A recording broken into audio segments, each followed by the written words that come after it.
The most stressful part of your job may not be the actual job. It may be a boss who is incompetent, insecure, and or immature.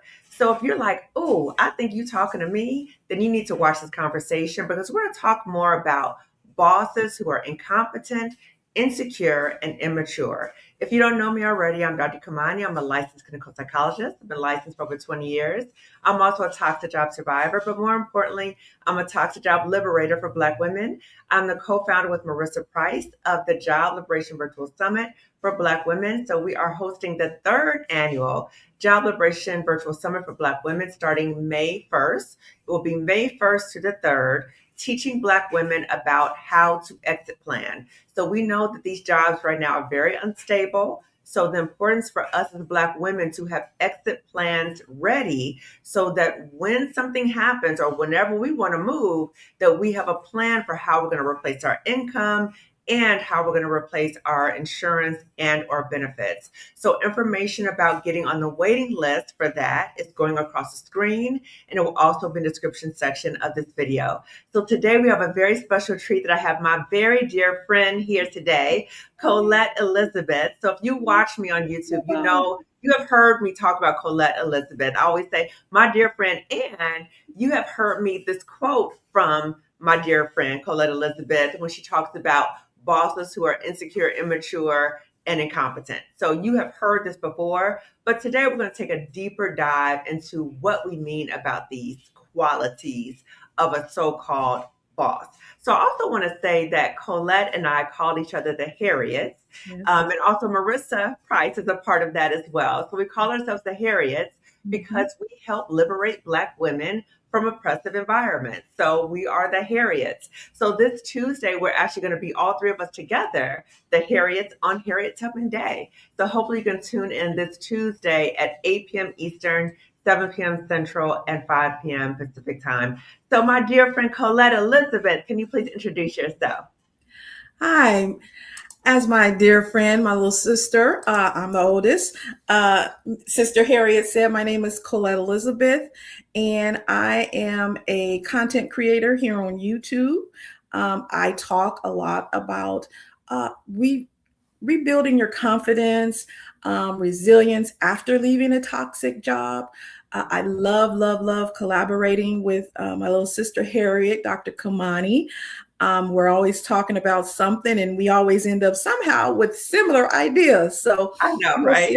yes, you'll see us collaborating quite a bit. So today we're going to be talking about some of the things that you'll see are characteristics, primary characteristics that I have noticed in a toxic boss or in toxic leadership. Yes, thank you, Colette. And I just want to say too that just the beauty of YouTube, because I met you on YouTube, which is amazing. Yes. So Colette and I are both in California, but she's in Northern California. I'm in Southern California. And we met because of both of us talking about toxic jobs on YouTube. And Right. so we were able to connect on YouTube, and she has become one of my closest friends. Yes. So I so appreciate my dear friend. So Colette, you know, I've been saying to you, you need to trademark this quote.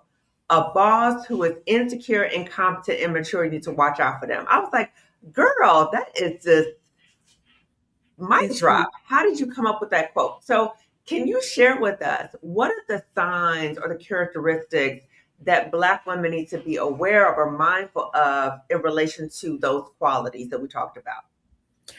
So when I reference, a boss that's incompetent, insecure, immature, I got that from my observations of almost 30 years working my recent job that I retired from in 2001, where I served as a manager, upper management, and having dealt with being bullied, harassed as a manager, and then seeing these same perpetrators use those same tactics on some of the other management team and staff. I noticed those three commonalities in the characteristics of the toxic bosses. So the first one I'll talk about, and it's kind of obvious when you experience it. Sometimes it's obvious, but sometimes because of gaslighting, you don't always Mhm.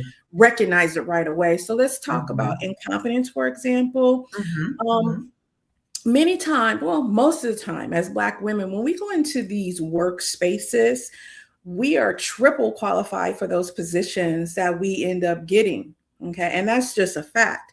Mhm. And, despite all of the comments about, affirmative action and DEI and what have you, without all that, we were already qualified. Those programs, for some people, helped them to get to be looked at, even though they Mhm. were qualified, jobs that they would Mhm. not get, okay, because of Mhm. their color, right? So Mhm. we know that. We know that that Black women tend to be overqualified for the positions that they're in, right? Mhm. And Mhm. so what you have when you're in a situation like that is your person that you're reporting to, your boss, your supervisor, manager, or leader, in many cases tend to be women who do not look like us. In some cases, they do look like us, but most of the time, the statistics show they don't look like us. They're white women, Mhm. okay, who Mhm. actually benefited from the affirmative action uh, initiatives the most. And what you find is that you tend to have more education than those individuals. You tend to have more experience than those individuals. And you tend to have more accolades than those individuals, okay? Mhm. And you Mhm. bringing that to a job that Mhm. requires you to use all of it, okay? Mhm. That Mhm. wants to leverage all of your skills, talents, abilities that you were hired for. But then you're Mhm. reporting to an individual who does not have most of what you have, Mm. Mhm. Mhm. okay? Who Mhm. maybe they got hired because they were somebody's niece, somebody's daughter. Mm. Okay. Mm. And I'm not saying that they don't necessarily have the educational background. In my Mhm. in my experience, most of them did not, but Oh. sometimes they do. But Mhm. they are a lot of times hired not because of a proven past, but because of what the person who's head up potential. Oh, their potential. So Yes. they're hired, they get an opportunity to prove themselves. Whereas we as Mhm. Black women, we are only hired after we have a double, triple, quadruple proven record. Absolutely. Okay. Absolutely. So Right. we Yes. come in there performing. We come in there. So when we came to the table, okay, we brought 920 skills. Right. Okay. Right, right. So they're one. And the thing about it is that, again, for us to even get looked at, we have to be overqualified.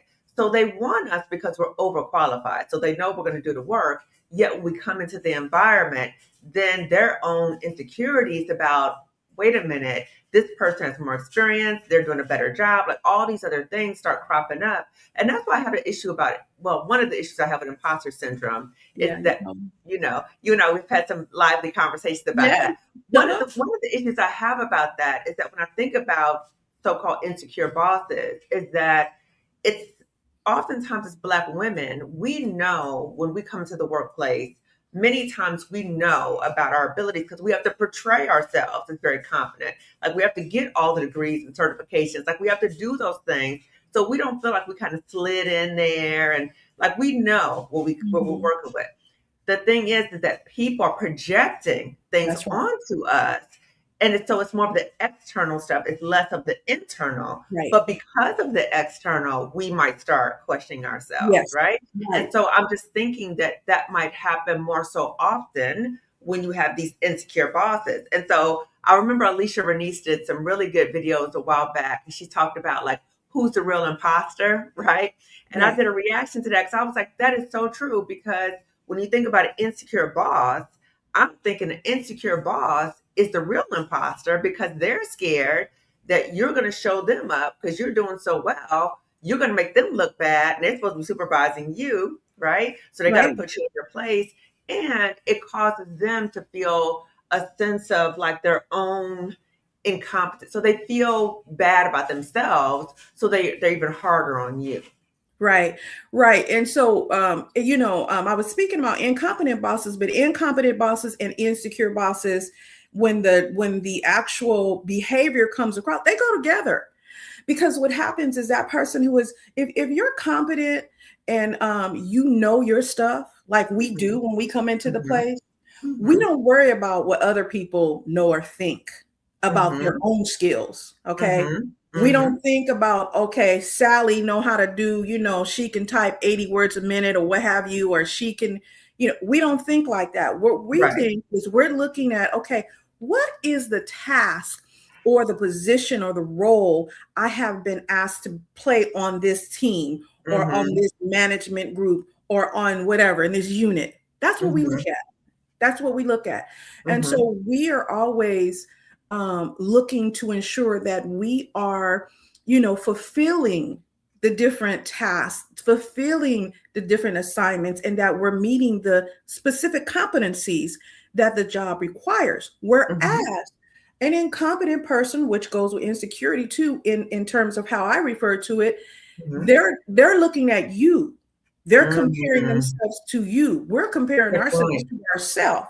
Good You point. know, Good point. we're comparing ourselves to ourselves because Mhm. I remember having conversations where a person this person that we were talking to, I was talking to, actually several different situations.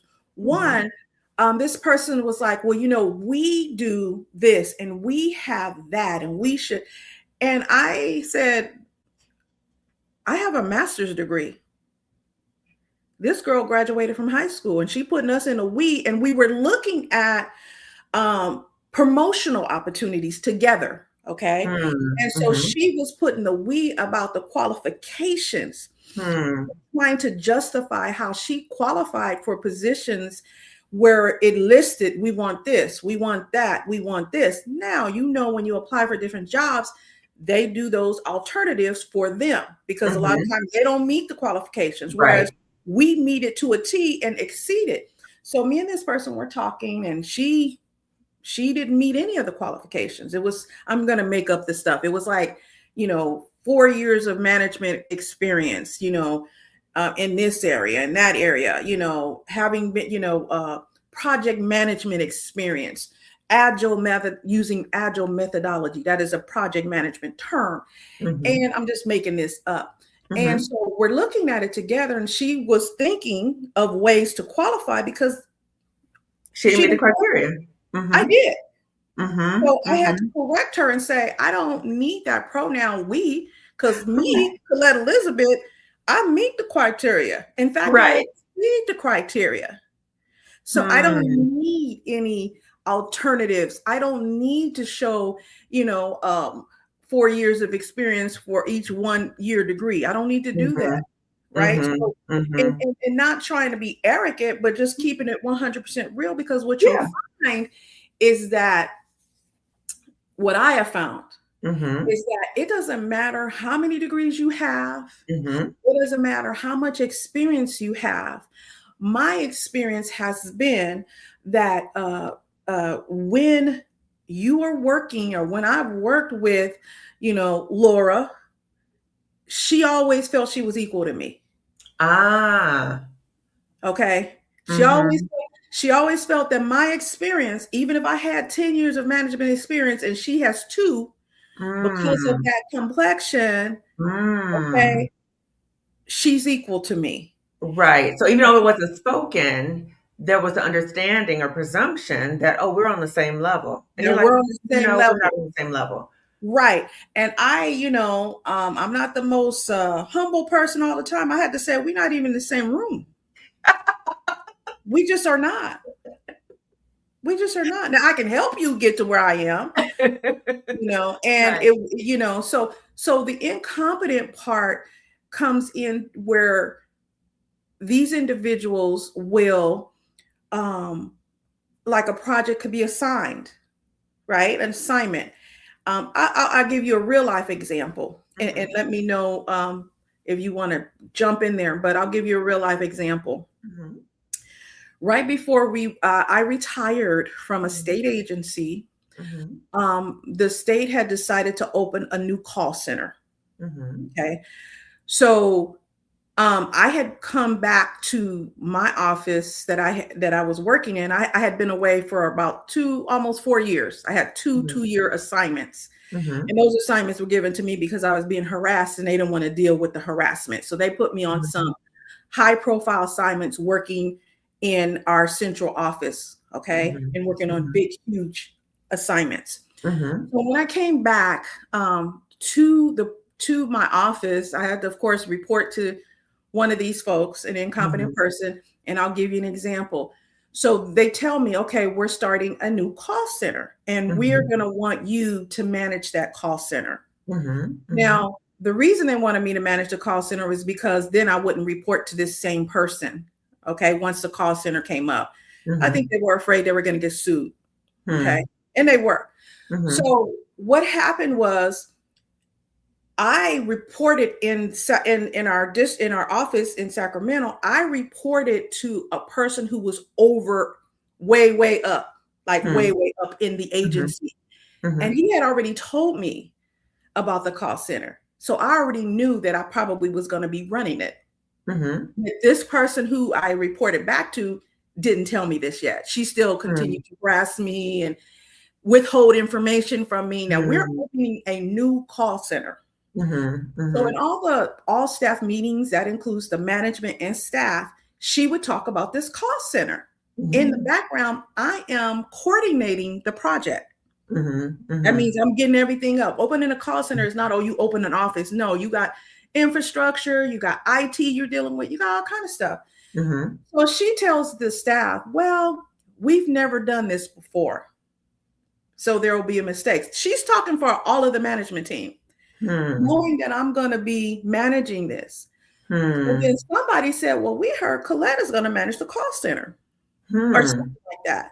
And Mm-hmm. this was a virtual call. This is, Mm-hmm. we were all working from home. So she said, well, yeah, but this is new to all of us. So then they said, well, so Colette's going to be running it. And so I got in there. I said, well, let me explain something to you all, because the people were nervous because some of them were going to be mandatorily reassigned to this call center. So I explained to them, I said, yes, it's my understanding that I will be the field office manager of this call Mm-hmm. center. And just to assure you all, this is not my first time bringing up a call center. This is my third Mm-hmm. time Oh, bringing the call center up. I said, I okay. started the call center here. And they said, oh, yeah, that's right. I said, and I also started the call center so-and-so. I said, Mm-hmm. so those are call centers that I actually, one implemented from scratch and one I took from another office like this one. I said, so Mm-hmm. I'm very well, equipped, and I'm very Mm-hmm. familiar with the way that call center initial implementation runs. I'm Mm-hmm. familiar with training. As you guys know, training manager reported to me. So you guys will be trained and will also, I told them, and you also be socialized in how to come from your current positions to this positions if you are selected to come over to the call center. Mm-hmm. Mm-hmm. Then I had to drop the mic. So then her boss, the administrator, who knew I was being left out of these meetings, they weren't putting me on I was in them, but they weren't putting me on the agenda to speak. He said, oh, you guys, and from now on, I meant to tell you, he lying. Colette gonna be on all of the agendas to speak about the updates of the new call center. So she was undermining you before you even stepped into the role. She tried. She tried Mm-hmm. it. Mm-hmm. She But tried you it. know what was going on. You're like, okay, I see what's happening. So let me Right. establish that I know what I'm talking about. Let's clear And, the and trying to open. plant those seeds of like that you don't know what you're talking about.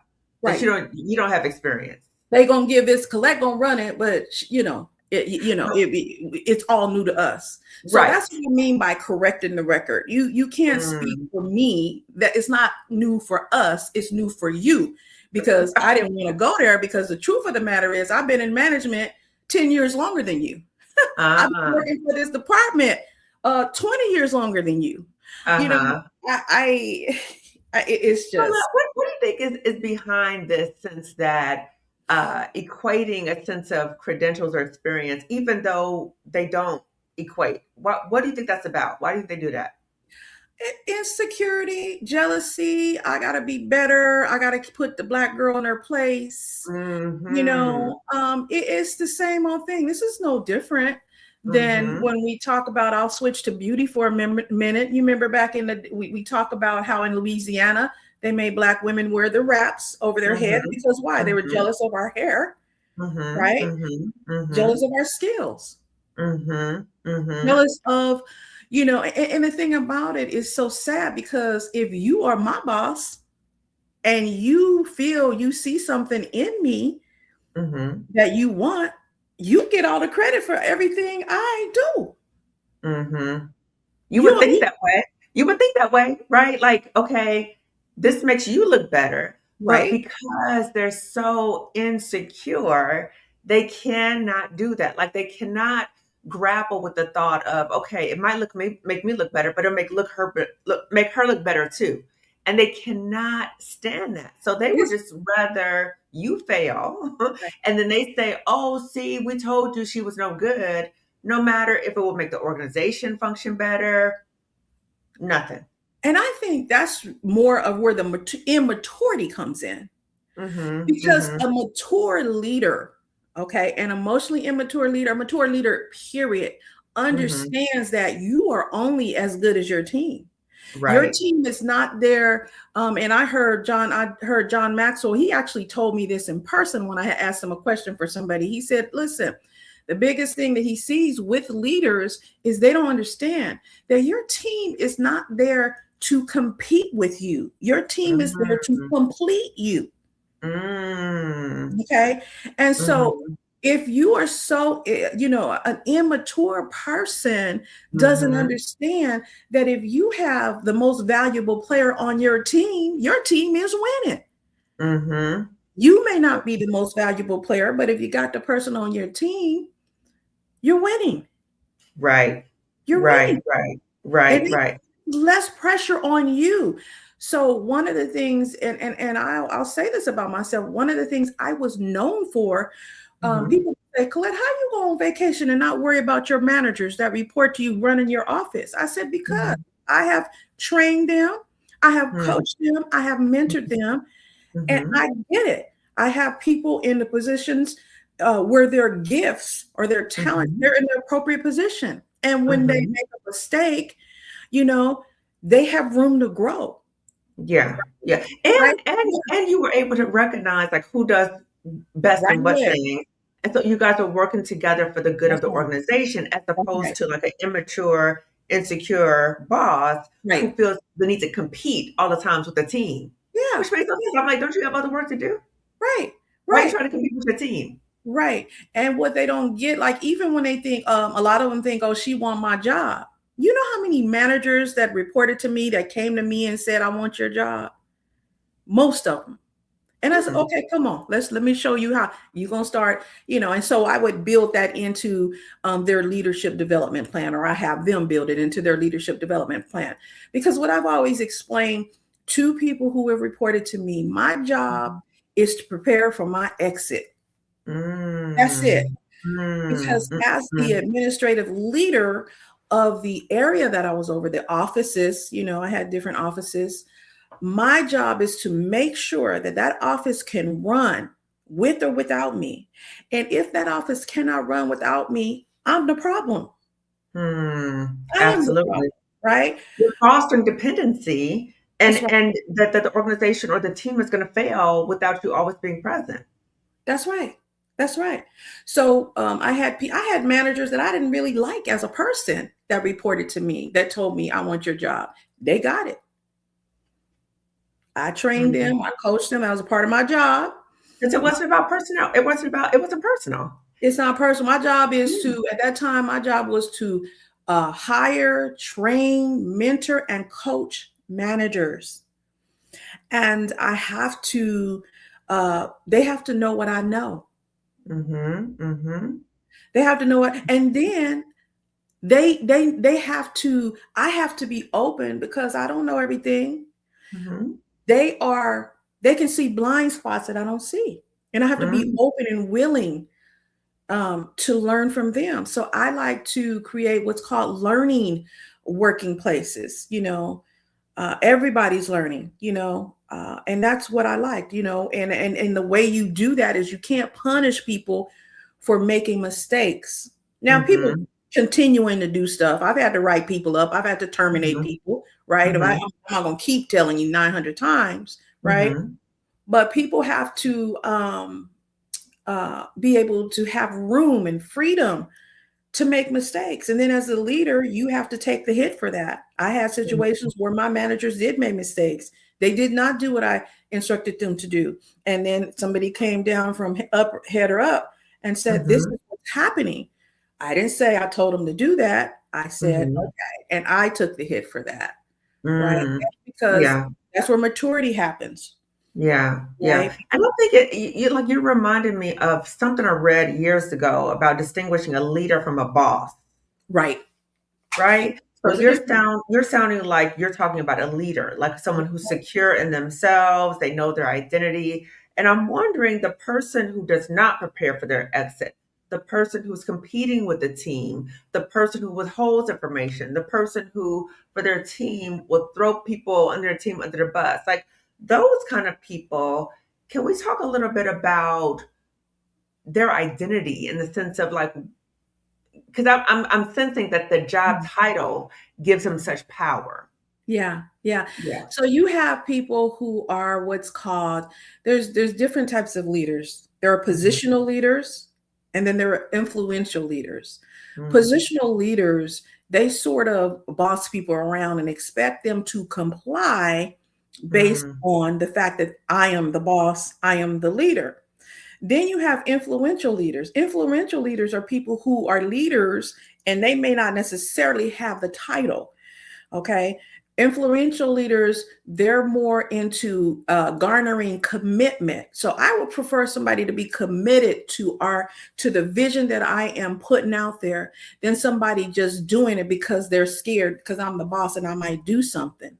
Mhm. No, Mhm. so one of them, when you're a positional leader, they don't spend the time necessarily to explain the why, or Mm. they don't spend the time to get the buy-in from the folks that they lead. They don't realize that when you are leading folks, okay, folks need to know where are we going?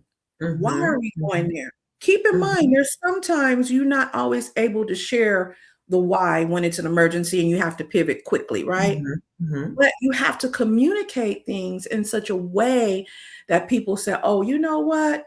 I understand that part. I'll ask later." And they know that you will give them the information. Me, I was more into commitment. Okay, this is the vision. This is how where we're going. People can ask Mhm. why, well, why are we not doing this? And answer those questions. Not Mhm. be so insecure to take it as a personal attack on you when staff question you. Now, as a black manager, I have Mhm. had as a black female manager, I have been questioned. And I knew it was just because I'm black. And sometimes you know how they say, I want the real doctor, or I want the real boss. Mhm. And Mhm. sometimes people had to get checked. And that did happen. Mhm. I'm not gonna lie Mhm. about that. That happened. Mhm. Sometimes you got Mhm. checked and you gonna be all right. Okay. Right. Right. Right. Sometimes people got checked. I'm not gonna, sugarcoat that. And there were times when I just had to just be straight up. This is how Yeah. it's going. And there were times when I had people who made it clear that they had an issue with me because of my color, my race, Mm. my sex, and they Mm. had some struggles. And they would, Mm. there would be some power struggles. And I've had to tell them, you know what? I have the power and you got the struggle. And so, how do you want to go forth? Let me know. Straight. Straight and Right, direct. right, Yeah. right. I, And you know I, what I appreciate about that, Colette? You know what I appreciate about how you talked about your leadership was that you spoke about what was happening. You yes, didn't take it personal and get nasty with people because I have experienced bosses who have done that. Like there's such a level of fear within everybody at the job, like fear of what if we act, what if we say something that she doesn't like, or what if we what if we do something and then she retaliates? That was a very Yes, real fear. yes, yes. So can we talk about, because that was beautiful how you were like, I checked them, but it wasn't like unprofessional. You checked them. It was no fear involved. Like they were Mhm. scared about, oh my God, I'm gonna lose my job. Can we talk about that fear element? Those bosses who reign with that level of fear. And it's almost like just causing such terror in the Mhm. workplace. They do. And you have that. You do have that. I think people who are in toxic environments where there is a pattern of ruling by fear, that's very Hmm. real. I would Hmm. say something like 90% of the people who are in leadership rule that way. Ooh. And this is me looking. This is Ooh. me being in these meetings, listening to managers talk about how they said this to their staff and how they said that to their staff, and me saying, I can't tell you how many times, and I'll get to your question in a minute, but I can't Mhm. tell you how many times I was in management team meetings where I would hear a manager saying, she did this and this and this, and I said A, B, and I'm gonna do this. And I would say, you know what? Um, we have a lot of leverage. But just because we can do something does not mean we should do it. Should Mm. you be doing that? I would check Mm. managers in management team meetings. Mm. Okay, I wasn't very popular when it comes to with managers who rule that way, because what they're doing is they're harming the staff. They're harming, first of all, our staff is our first customers. Okay, so Mm. you're providing bad customer service, internal True. customer service. You're providing bad customer service to that staff. Then you're Mhm. providing bad customer service to me as your peer, because when I get that staff, they're mad, they're upset, and they're coming to me with baggage. Mm. You had a guest on a couple of weeks ago who talked about some of the experiences she had with other Black managers. And so when she got a Black manager, she had, Mhm. I'm going to just say this word, she didn't say that, she had an attitude with them without even knowing them. She had a hard time. She couldn't receive because Very it was strong. triggering for her. It was Yeah. triggering. And so that person who or persons who did that to her, they Mhm. they were providing me with bad customer service, because now I have Mm. this person. I'm Right. having to spend a lot of time, in energy that I could be spending on something else, Mhm. having to show this person not all managers are like that. But you had asked Mhm. about managers and people who are in fear.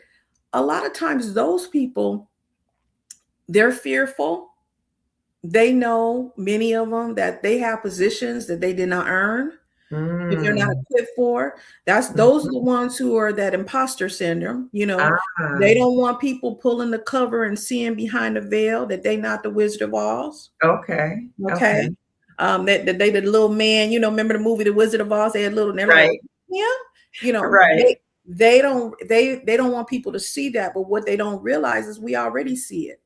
Right. The fact that you reign like that is the telltale sign there's some number one, there's something wrong with you. Number Right. two, that you're so invested in being so cruel, there's something behind it. So if you're trying to hide something, it's actually doing the opposite effect. It's doing the opposite. It's doing the Yeah. opposite.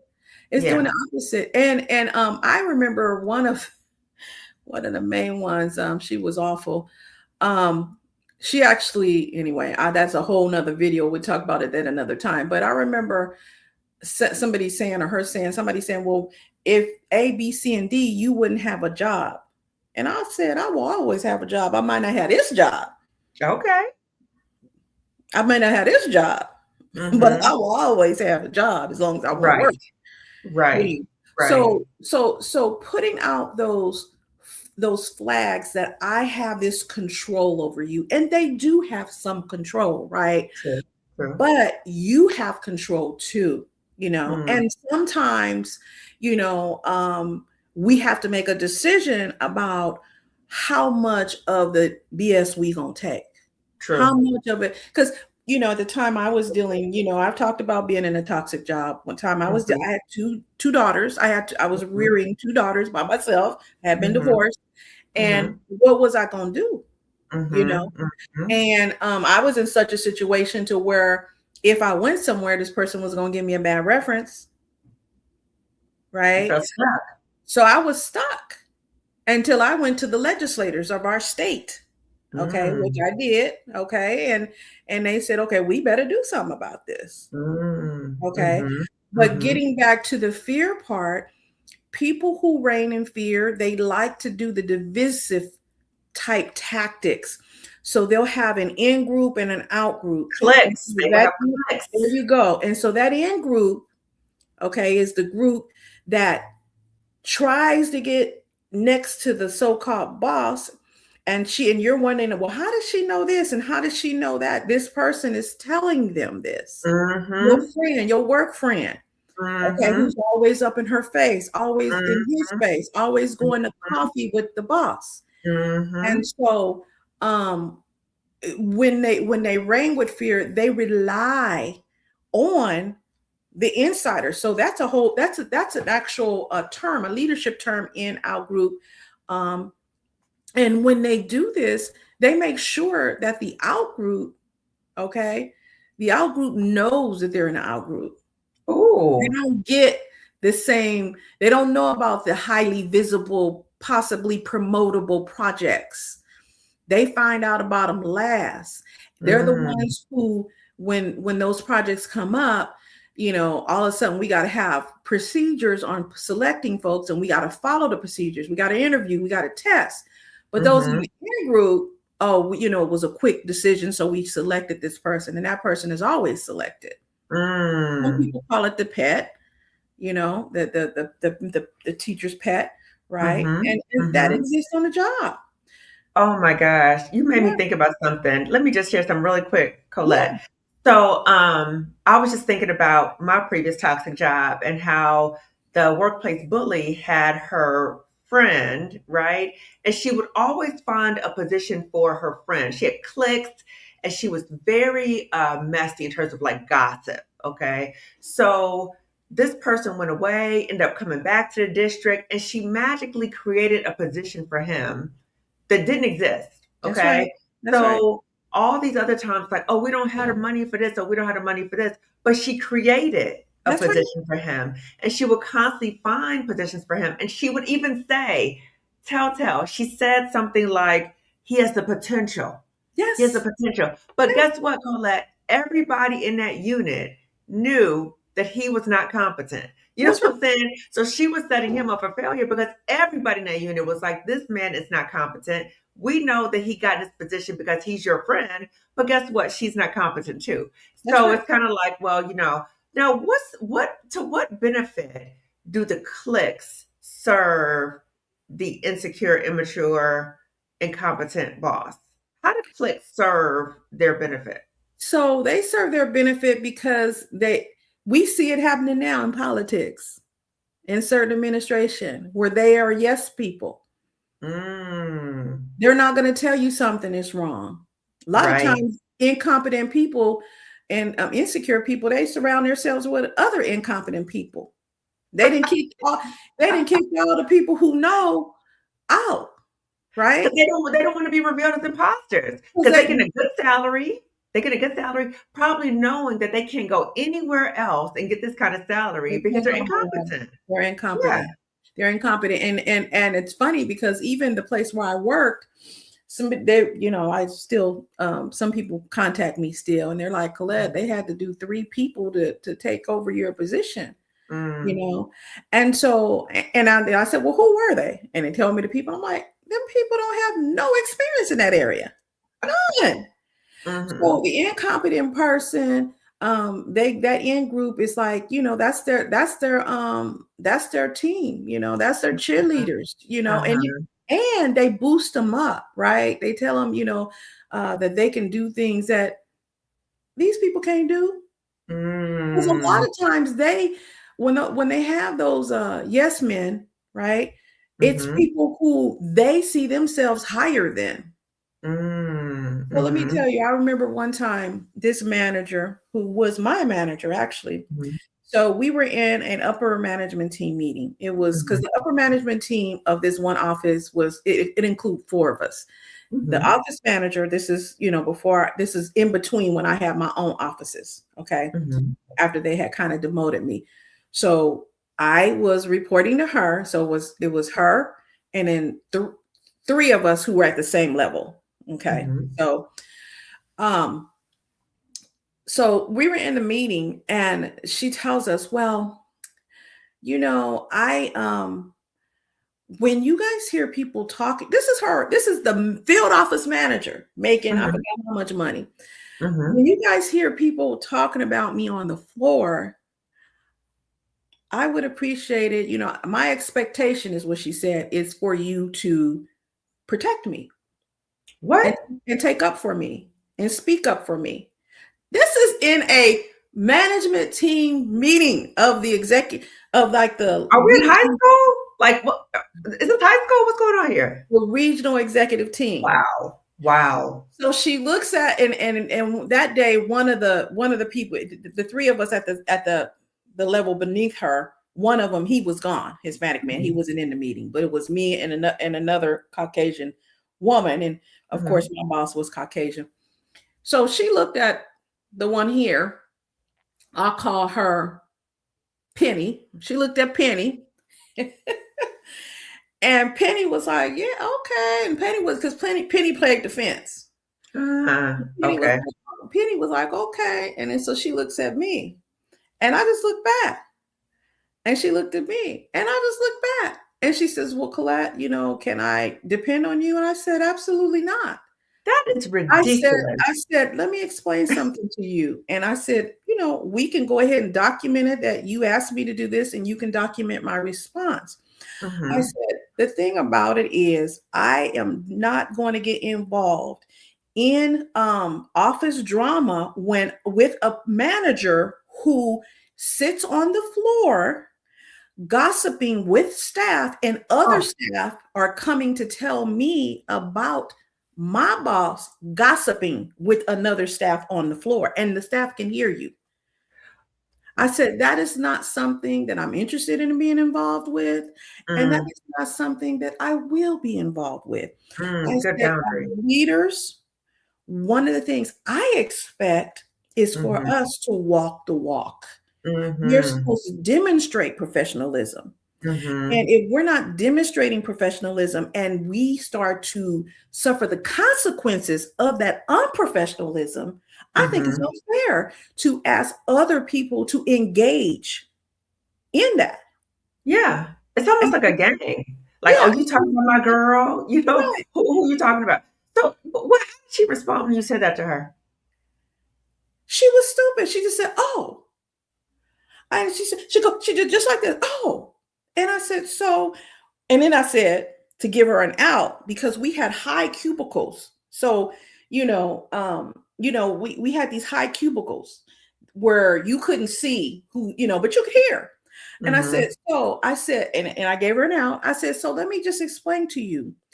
I said, unfortunately, the high cubicles gives some people the false sense of privacy that does not exist. Mm. Mm. So we need to be careful when Mhm. we communicate, how we communicate, and what we say, because Mm. we don't know who can hear us on the floor when we're talking in these cubicles. Mm. Mhm. And I Mhm. left it at that. Good, good. Colette, I had to stop myself because I want to interrupt you so bad. It's Not okay. interrupt you in a bad way because you know how we talk, right? No, it's It's okay. offline. That's right. But when you talked about the manager talking with the staff and gossiping about other staff, And it was her. that was rampant. I mean, rampant at my old job. What is that about? Like, don't as a leader, don't you know that that's inappropriate? Like, what is that about? Like, why would a leader do that? No, no, not a leader, a boss. Why would a boss do that? People are people. Leaders, bosses, we're people. I ain't gonna say I've never gossiped. I've gossiped. I've listened to Hmm. gossip, Hmm. right? But the immaturity part comes in is when you sit and talk on the floor and people can hear you, Wow. and you're talking about staff. And the Wow. thing is, The other part of the immaturity and the incompetence come in when you're talking to other staff about your management team. Ooh. So what I would hear, and I would hear all the time because they would come to me. The staff would say, I was getting ready to say the girl name. So and so is on the floor talking about da da da da da, and I'm like, what? And they're like, yes. Wow. So I'd say, I'd get the information documented. So da da da da da da da, and they would tell me, right? And Mm-hmm. are you okay? My whole thing is, how do you feel? I want to Mm-hmm. make sure the employee's okay because do you know how demoralizing it is It's horrible. for well, I'm sure for an Well, employee. that happened to me actually, Yeah. Colette. Like the Mhm. workplace bully was bad mouthing me in a public area with another employee, not an administrator, with an employee. So she's making up a lie about me in a loud public place, right? But Mhm. never came to me and said, "Hey, da da da da," or didn't happen, or nothing like that. So I know what that feels like. It's Yeah. humiliating. It's Yeah. humiliating. Yeah. Yeah. Yeah. And the people who came to me, they weren't even the one being talked about. They were upset Hmm. because they were like, this is so unprofessional. Why can't I come Hmm. to work and do my work without hearing the manager of the office manager, gossip about other managers and Wow. gossip about other staff that are my friends or that are my coworkers? Woo. Wow. And I'm talking about personal stuff. And it's Oh, stuff yeah. like some of the stuff that the staff would tell me, I knew that she Yeah. said it, and it was sad because it's stuff that they would not know. Right. And then Right. let me give you the kicker. This came up again because in a management team meeting with all the managers, she brought up the fact staff are finding out what we talk about in the management team meeting. How are they finding out? And I She told on said, herself. She told on herself. yeah. And I said, because people are talking on the floor, managers. Now, I absolutely knew who was talking to who, not all the time, though, because I wasn't everywhere, but I knew she was one of the main people. Oh, and the other thing I want to say too is when we had that meeting in her office, and she had said, she would she want to know if we would protect her or whatever. The other thing I told her, I said, and I feel uncomfortable getting involved in something where you have managers having staff at their house. True. And the fact True. that I I've heard know about that this, too. I said, and the fact that I know that staff is at different managers' houses, that's a problem. Because that means that somebody is not confidential. Exactly. Because And the fact that the manager would make it known that they're friends with staff. Like it's so many like boundary things that right are now, off. yeah. Yeah. And let me just say something about that. That happens because you get promoted out of staff and you were friends with these people 20 years and then you become a manager. You're not going to stop being their friend, right? I had that. I still have friends that I managed, right? And I had to put boundaries up and sometimes, I had to have them moved or whatever. So you're going to have friendships, but are you able to draw those lines? For example, there's nobody no staff member that I'm friends with can tell you that I ever shared any personnel information with them ever.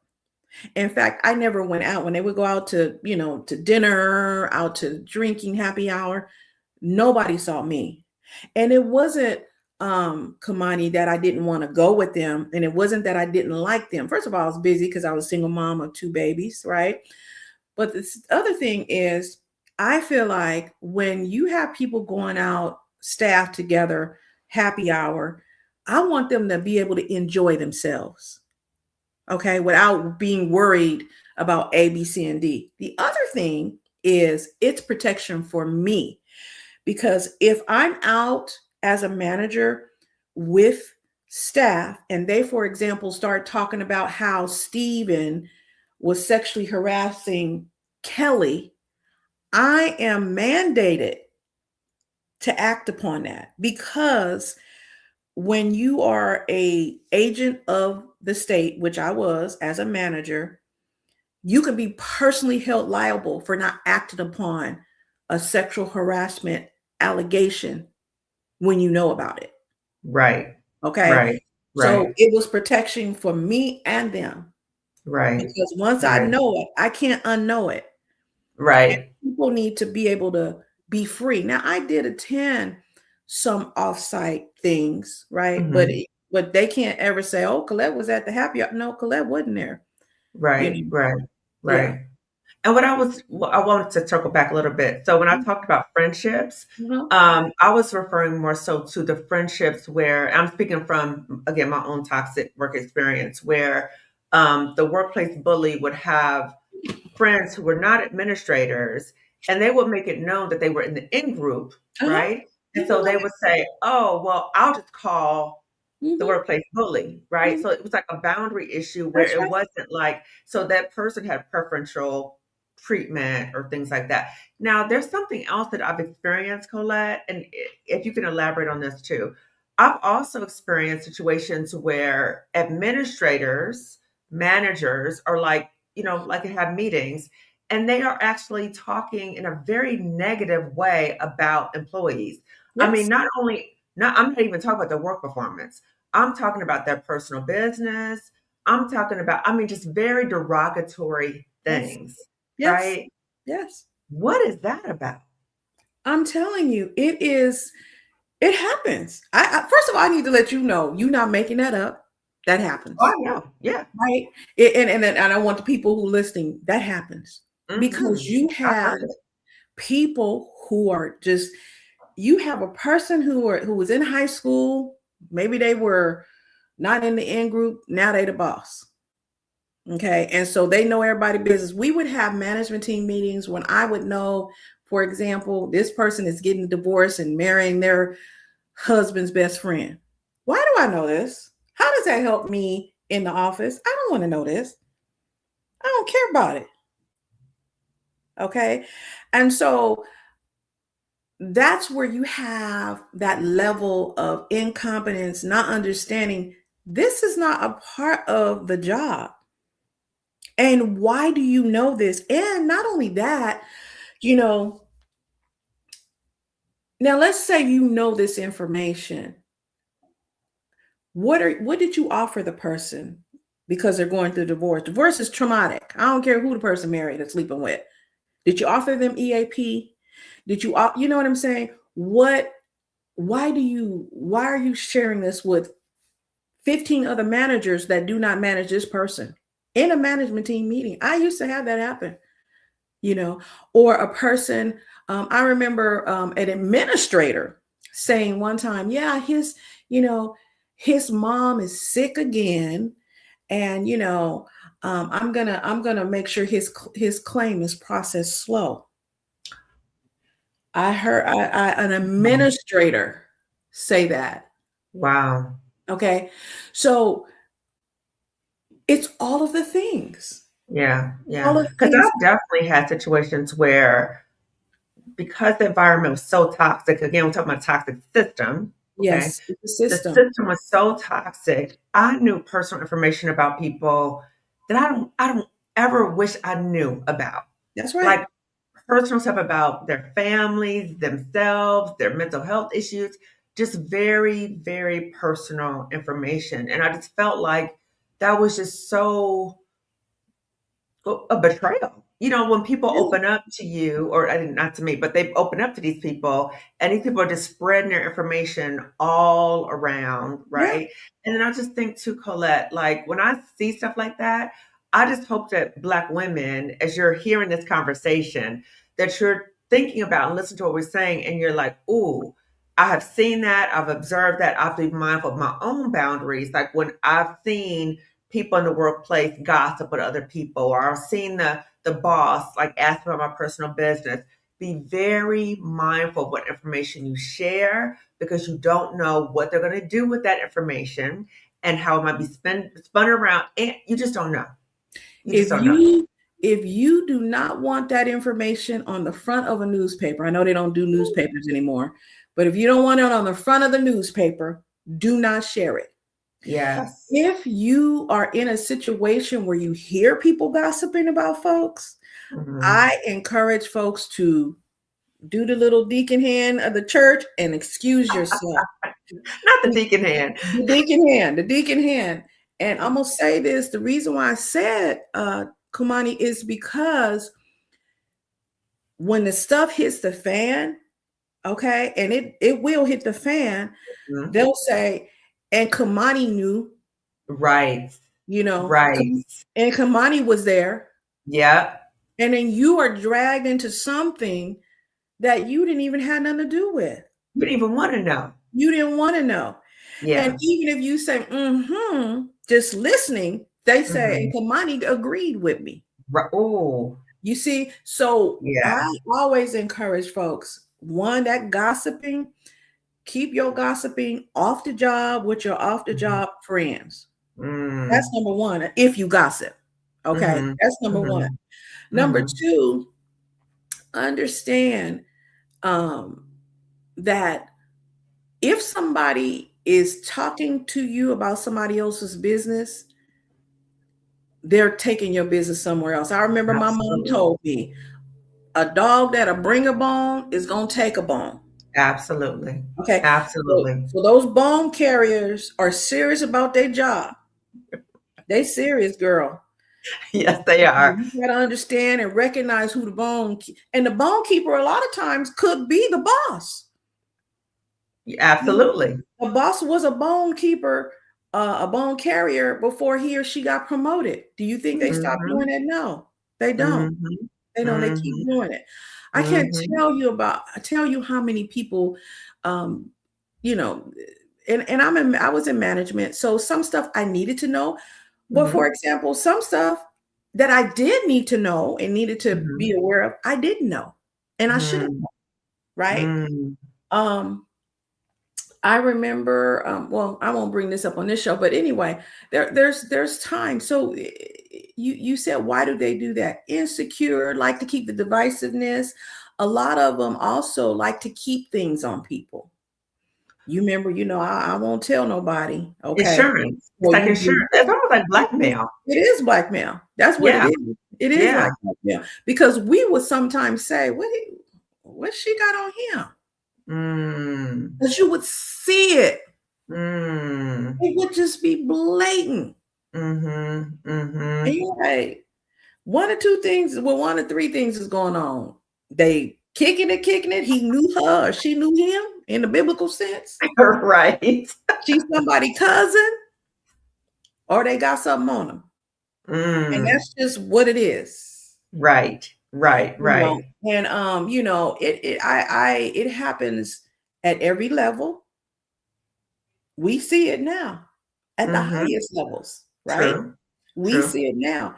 So, I think for Black women, what's important is when you get in these or you find yourself in a toxic job, and I know we haven't gotten here yet, start making your exit plan, start Yeah. gaining your skills, get what you can out of the job. Mhm. Okay, whatever it is, if it's to be able to say, I worked on this project for 2 years or Mhm. 6 months, so you put on your resume, focus on why you are there. Um, Mhm. it got to the point, Dr. Kamani, where I worked, I used to refer people there all the time, Mhm. not where I work, but in different areas because I have to be careful too. Mhm. But it got to the point I stopped referring people. I said, you don't want to work there. And they said, well, I'm desperate. And I'm saying, okay, get in there, stay a year and leave. Wow. And those who were Wow. smart did that. Mm. And I tell them, Mhm. you can call them and ask them. I say, stay out of their business. Don't get the gossiping. Don't be Mm. involved in stuff. You know what I mean? Come to Mhm. work, do your job, and leave. Get in, get out, and have your boundaries. Have your boundaries. No You know, boundaries. there's another quote that you say a lot, Colette, and I quote you a lot about this. About What? it's a little different, but we're gonna put it all back together. Okay, When what you is it? talk about workplace buddies, and you Oh talk yeah. about not sharing your business with workplace buddies. And I quote you all the time about that. Because I'm like, my friend Colette Elizabeth, she's a Yes. manager.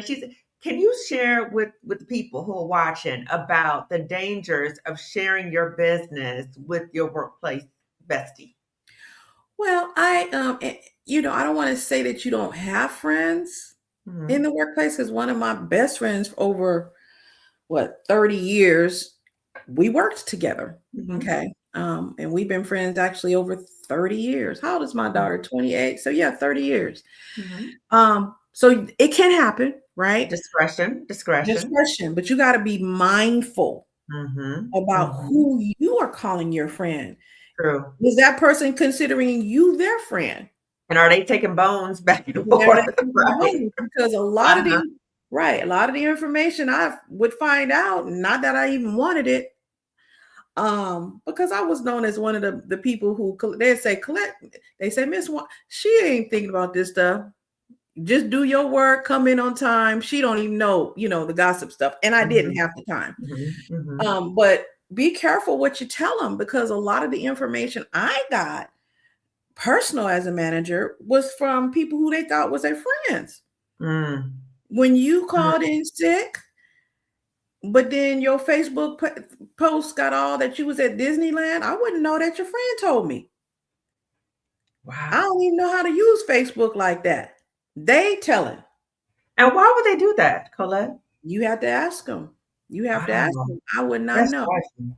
because That's you trifling. have a lot of people. it, it, we spend more time at work than we do with our families. Mhm. Mhm. And we have people who just never grew up.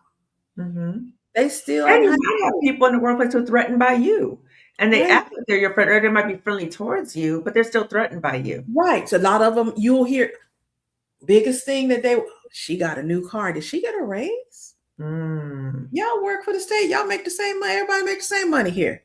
Mm. You know what I mean? Mhm. Uh, she getting married? I thought she was, people who you thought were your friends, Mm. Mhm. you know. Mhm. So be careful with that, because especially I like, and I hate to say it because I don't want us to get paranoid, but especially if you got yourself together and you black. Elaborate on that. Well, I almost feel like folks are gunning for us, and they Mhm. are. They Mhm. are. It's not in your mind. They are. Mhm. And I Mhm. can't even tell you how many sisters, young sisters, I see certain things, I know certain things about this person they hooking up with, because so many of us, we so desire proximity to whiteness. Hmm. It's a flex for some of us to say, "Oh, my best friend is white and she's on the job." Not that all white people are bad. No, Mhm. indeed, I would never Mhm. say that. I don't even think that. You Mhm. know, but there be stuff going on. And you might say, "Be careful with that person," because I may know that they're talking about you. I may Mhm. know, and Mhm. I can't tell you how many. And it's not just this. It's the other one Mhm. too. The Mhm. other non-black minorities. Mhm. Mhm. Okay, some of them are doing the same thing, and you'll say, and I have said, I pull young sisters aside and say, "Okay, you need to, be careful what you're saying to that person." Mm. And I had pushback, and later, sure enough, you told Mm. me, you told me. I did. Wow. I Wow. did. I did tell you. But, Yeah. learn from it. Don't mean everybody in that persuasion is that way. But look Mhm. for signs, because people let you know who they are. Mm. You That's always so got true. somebody saying, "Hey, oh, aren't you fancy today?" That's a backhanded compliment. What is it you think it is about specifically for Black people, Black women who appear to have it together? Why do you think that we pose such a threat to these people? So the bosses and these coworkers sometimes. Because people know that the baddest sisters on the planet, okay, they know. Yeah. The finest sisters on the planet, they know. The Mm-hmm. smartest, most educated. And we can say educated, but wise. Mm-hmm. Mm-hmm. They know Yeah. Yeah. when Yeah. they want something done. What's that old saying? If you want something done, give it to a black woman. That's right. That's right. They That's right. know. That's Look at right. what's happening in all of these social such and such. What are they saying? Where the Where the black women black at? people? And they say black people, but they know they mean black women. Where I the ain't black no women shade, at? Yeah. no shade to our brothers, but they Right. know they talking about black women. Right. So Right. they know. And Yeah. so they spend a lot of that time trying to get in our head. And sometimes we let Mhm. them get in our head because we don't understand the game. And as Mhm. older sisters, we're not always helping and grooming and telling and preparing Mhm. our younger sisters. My mother and I worked together. Okay, Mhm. at one time when I first graduated from high school, my mom hit me to the game quick. Now I Mhm. did have a bully. And my Mhm. mom handled it. I ain't gonna say how she handled it. All I know is that something happened in the parking lot, and It was next taken thing I care know, of. Okay. really was nice. She was saying hi to me. But Uh-huh. today she won't tell me what she said or what she did. Now she did. My mom did train me though. She said, "This is Mhm. this." She said, "Don't tell them people your business. If they ask you how Mhm. your family doing, everything's great. Everything's Mhm. wonderful." My Mhm. mother told me it. Now I didn't always listen to her because I always Mm. was, I talk too much. But Mm. but but the thing is these people know. Yeah. Yeah. They So I know, was like, mhm. and I'm we sorry. always we come in looking unbothered, even when we're Mm. breaking inside. So We true. You we look look good. we look good, hairs laid. They used to call me pumps because I wore pumps and pearls, different color pearls, real pearls. So, Mm. but they didn't know what I was dealing with. I'm going Yeah. through a traumatic divorce. I got two little girls. I'm trying, they didn't know. Some Mhm. knew. I didn't care, Mhm. but some didn't. But as Black women, we know how to mask. We Unfortunately, we've we put been that taught man. that a We're long taught. time ago.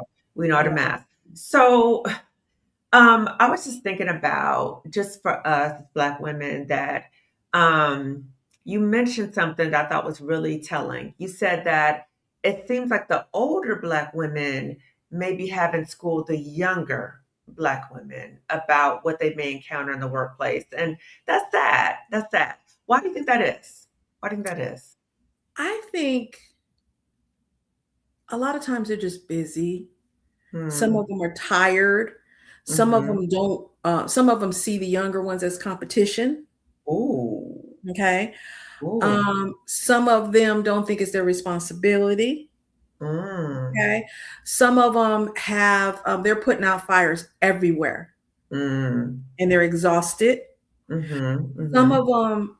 them, they focused on getting us in the door, but necessarily didn't focus on keeping us there, showing Mm. us the room.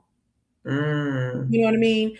Mhm. And so I think that as like older black women, now I'm the older black woman. I'm 60. Mhm. Um, I had two extremes. I had the ones when I was in the workplace who saw, hey, I'm messing up here. They'll grab me and pull me to the side and say A, B, C. And I'm Mhm. like, what? Da, da, da. Okay. Then I had the ones who, wanted me to mess up, Wow. because that happens too. We got to keep that Yeah. real, right? Yeah. And so, but I think that many of us were just, especially because you figure we're Gen Xers, that baby Mhm. boomers, those born between 1946 and 1964, the Mhm. boomers, many of those boomers, they're exhausted, I think. Mm. And when I say Mm. exhausted, I don't mean that they can't do anything else. I just think that they're so focused on bigger things that we don't always focus on. I got a sister right here that may Mhm. need some mentoring, may need some Mhm. coaching. Because what I found is that what white women do well with one another, even though they may not like each other, let's keep that Mhm. real, they Mhm. will coach one another and mentor one another and stand up for one another, even if they don't like each other. I don't necessarily always see that for us. I have had it happen. I've had them protect me. I have had that happen, Mhm. but I've also Mhm. been harmed by black women. Okay, because that leads to my very next question. Of course, Hmm. because we're on the same wavelength. Yeah. So, why do you think it is that maybe not for all, but why do you think just generally you may see more white women or women of other ethnicities and races maybe doing more of those things, the coaching, the standing up for each other, maybe more so than black women in the workplace? Why do you mind? Why have you seen that, or why do you think that is? I think because Black women know that they're already being targeted and they're highly visible, and then they don't want to come off as showing favoritism to another Mhm. Black woman. So Mhm. sometimes they'll put higher expectations on us because they don't want to be seen as, oh, I'm only helping Black women. In fact, I've seen them go completely the opposite, and they'll help mentor. I've seen them mentor non-black women and manage black women. So if the Oh, non-black woman messes up, they, oh, let me mentor her. But if the black woman messes up, I'm gonna write her up. I'm gonna wow. manage her. I've seen Wow. that. I've experienced that Because they're myself. concerned about being seen as having preferential treatment towards the black woman? Yeah, right. That white gaze, because they're looking. They're like, oh, she only helped black people. Mm. They want to make sure that they're not seen that way. I'm thinking of one administrator in particular who, consistently did this to the point where she said, me and her had a conversation, a come to Jesus conversation. And, she asked for it and she got told. She's like, I know you think that I'm doing A, B, C, and D, and I'm like this other person, because she had experienced another Black woman who people said did not do enough for Black employees. Okay. Mm. And her and I she brought it up. I didn't. This was, she Mhm. brought it up and she said, I know you think I'm going to say Yvonne. She said, Colette, I know you think I'm like Yvonne. I said, no, you're worse. Oh, Colette. I told her, you're worse. And she looked at me. I said, because you know better. Wow. I said, you know better. She asked me. Wow. I said, you Wow. know better. You told me about this person. You told me about Yvonne and how that made you feel. And you're turning around doing the same thing. And Colette, how did she respond to that? one time I told her that, she started crying. Wow. Yeah, I told her. Because Wow. listen, I rode for this lady. Mm. People did not like me because I rode for this lady. Mm. Okay. I was down for her. People Mhm. talked about her all the time, and I knew it was because she was Black, but I was down for her. But she was doing stuff to Black people and allowing it to happen. And Wow. after years, I got tired of it. And I had to Mm. just finally tell her, you've got to Mm. stop. Mm. The Black people Wow. think A, B, C, and D. Now, we had several conversations about this, but when she brought up Yvonne and said, oh, I know you think I'm like Yvonne, and they think I'm like Yvonne. So that tells you she knew people were saying stuff. Right. So you know what you're doing. But she came to me. Why did she come to me? Because she know Colette gonna keep it real. Mm. I'm gonna tell you. If you ask me, Mm. I'm gonna tell you because I want you to do better. Right, right, and you know what? That was very courageous of you to tell her It the was very truth, because some courageous. people be like, "No, girl, you're not like her. You're not like her." But you Mhm. know, now the ultimate, did she change her behavior? No, no. Yikes. She came after me because she started harassing another Black woman and wanted me to get involved in it. And I told her I would not. Mm, That'll be a whole nother video. But yeah, no, she did for a little bit. And then what I didn't know that other Black people through our agency thought that about her. I didn't know that. I knew Black people within our regional area thought that, but mhm. I didn't know she was doing it everywhere. I had no idea. See, I didn't know that. Did she But ever speak to why she did that? Why she would do that to black women or black people? so I know personal stuff about her. I have my suspicions. Uh, You know what I but mean? she didn't come out and say. She didn't come to admit anything. No, I remember one time when I had to have her get off of me, and I told her, I'm talking to you about it, but it's not going to end here. Mm, It's not going to end here. You guys are going to stop harassing me, and you're going to stop these people because she was over the people who were harassing me. So she could have did mm, something. Mm. She could have did something. The first time she could have did something. Maybe it happened a couple times, twice, three times. She could have did something. White boy had to come in and stop it. He had to Interesting. say, he had to say, you guys are gonna stop it. Not I'm another black woman. white man. Mm. He had, we call him Opie. He looked like Opie. He had to pull me out of the situation and he had to tell them, you guys will stop. White Mm. boy. Isn't that something? Isn't that something? So I was thinking about as you were talking, what are some ways that the incompetence, insecurity, immaturity show up differently or have a different flavor if it's the all skin folk and kinfolk?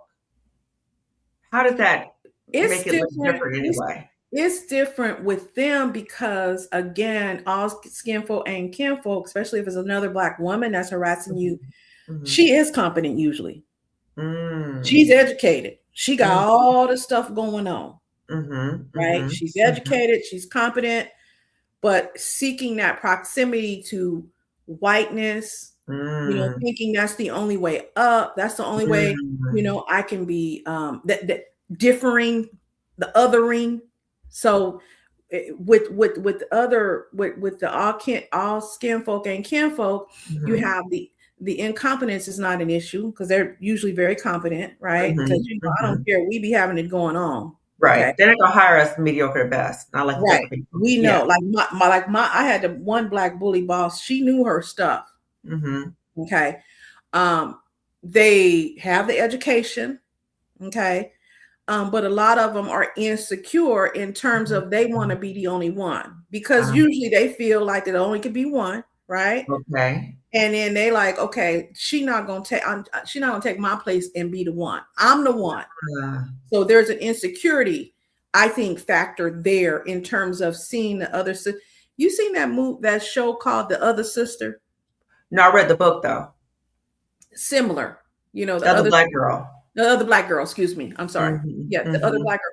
So it's it's almost like they feel that way, and you don't always get it because you're thinking, oh, a sister, which is how I was. Oh my gosh, I could, Right. Right.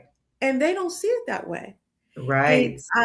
so the way it's different, like I said, the incompetence is not there because they're confident. Mhm. It's, you see it more with the insecurity is higher. They Mhm. want that position. Mm. They want to make sure that they are the only one.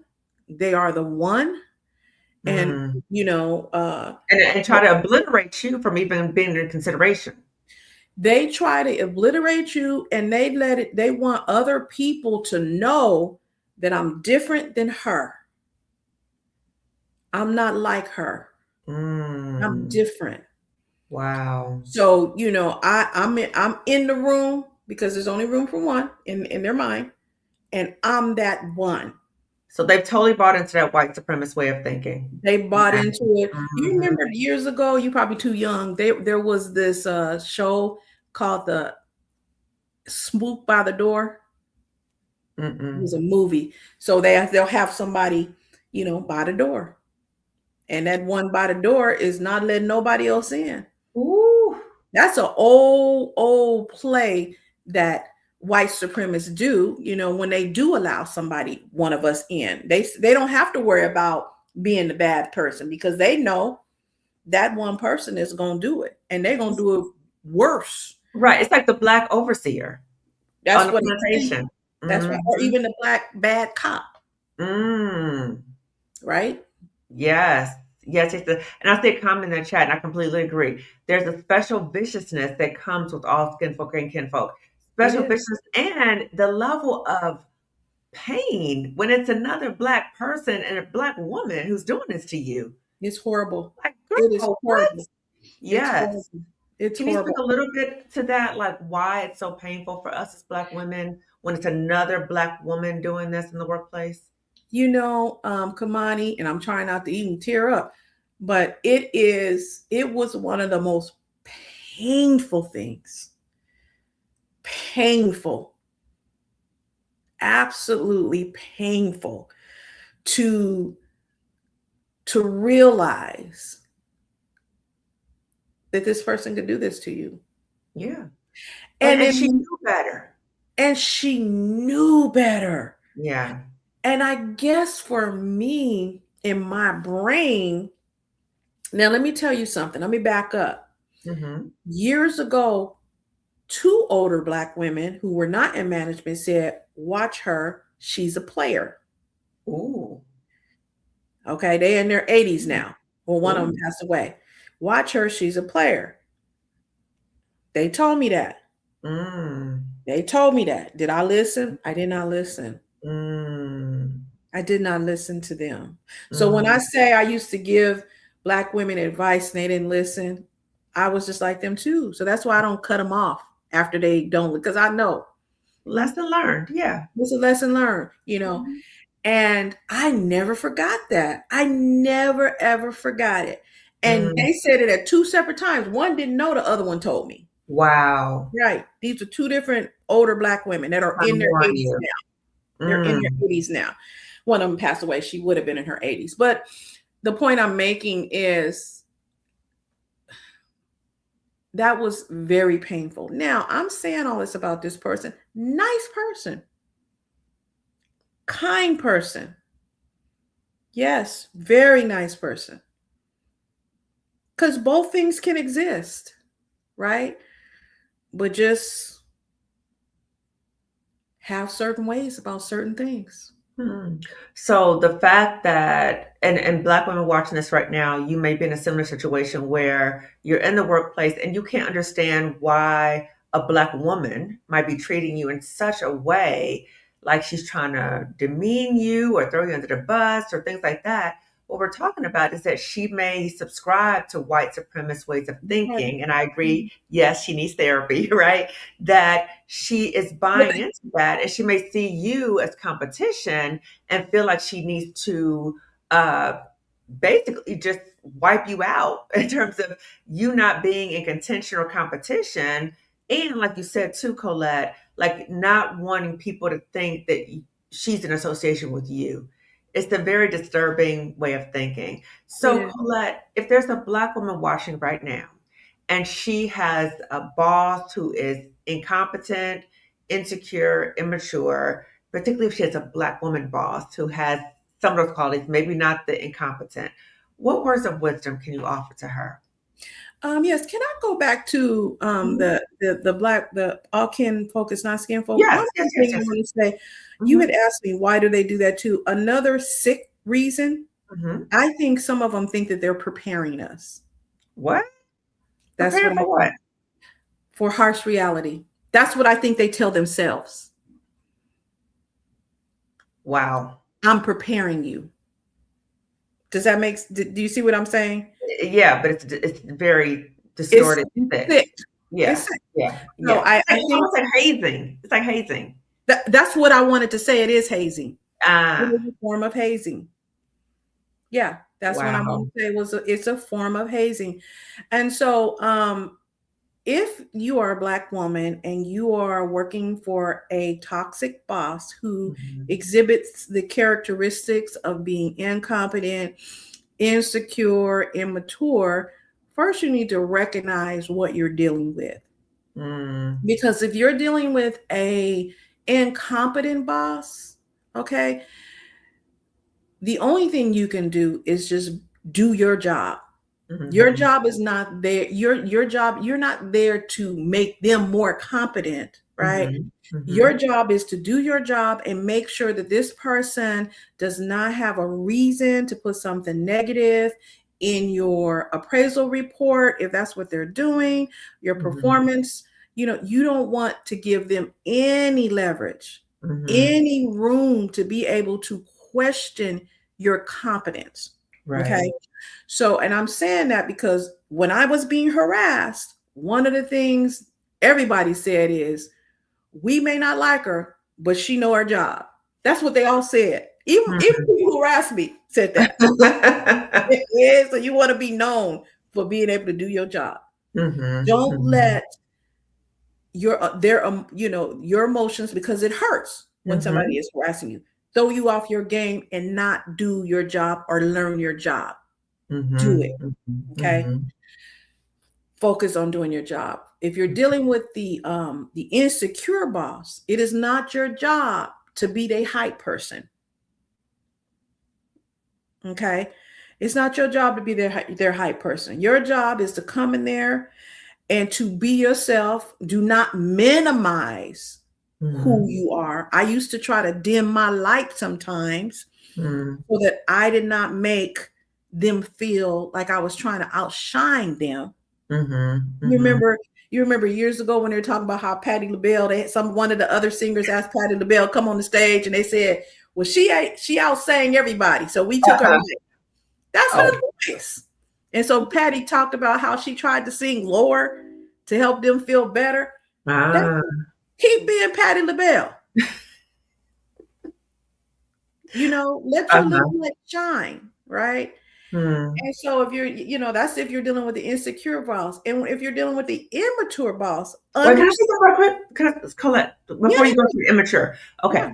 So I was just thinking about something when you said that. I had like an aha moment, right? So when yeah, you talked about like it's not your job to prop up the insecure boss, right? yeah. This is No. a very touchy situation. I think a lot of us find ourselves in. And it's so funny. I see Tamara here. So she Hi, actually talked Tamara. about this in our video, where she talked about she had a boss where the one was insecure and Tamara was like, giving her words of encouragement and support, and a woman turned out and just stabbed her in the back, That right? happened to And me. so Mhm. yes, and so the challenge when you have an insecure boss is that the insecurity kind of just oozes, eases, it's just everywhere, right? And so they Mhm. will say statements sometimes in which their insecurity comes out. And I know Mhm. I've heard that, and I'm just like kicking myself in the butt because Mhm.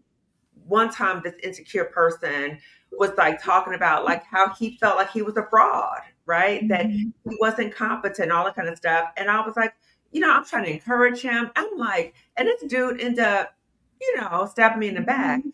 But I think a lot of us get in these situations with insecure people and they Mhm. start telling on themselves about their insecurities. And then we feel, human kindness, right? That's You want to right. make them That's feel right. better. But then I think another thing too is that there's a power differential. That's So when right. you recognize this person is in a higher degree of authority, not competence, but authority, you might Mhm. feel like, shoot, even though I know they're incompetent, but I Mhm. need to kind of prop them up because they have some control over my job. What's it doing in a situation like that? So for one, so I remember with the person who caused me a lot of grief. Okay, a lot of grief. Um, we had a conversation, and it was heated. It was pretty Mhm, heated, mhm, and I let her know some things about herself, but then I ended by saying, "You the boss." I mm, said, "You run this ship." mm, You know, you run this ship. I am not the person here trying to take your job. I'm trying to make your job easier. mhm, But I mhm, can't do that if I'm spending a lot of energy, you know, having to defend myself. mhm, mhm, I want you to win mhm, because I'm mhm. on your team. When Right. it comes to them dumping on you, I've had that happen where they Mhm, dump on you, I got this going on and that going on. You know, I don't know that I always handled it the right way, but what I would say is EAP can be suggested to anybody. true, true. So, okay, so you can Mhm. suggest that, And, right? and Um, understand that you're not a social worker, you're not a mhm, psychologist, you're not mhm. any of those things, but you can, listen to some extent. But then if you feel uncomfortable, state, I feel a little uncomfortable talking about this. Mm, mhm, mhm. So try to set a boundary if you can, Yeah, right? And I think yeah.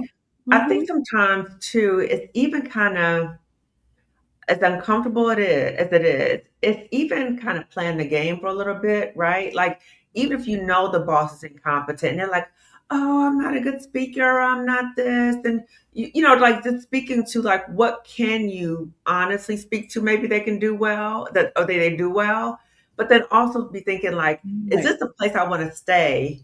or I have to keep propping up an incompetent boss. Oh, you say incompetent. Oh, okay. I'm sorry. I thought Or, you no, I'm said sorry, incompetent, insecure. I'm I sorry, thought you said insecure. insecure.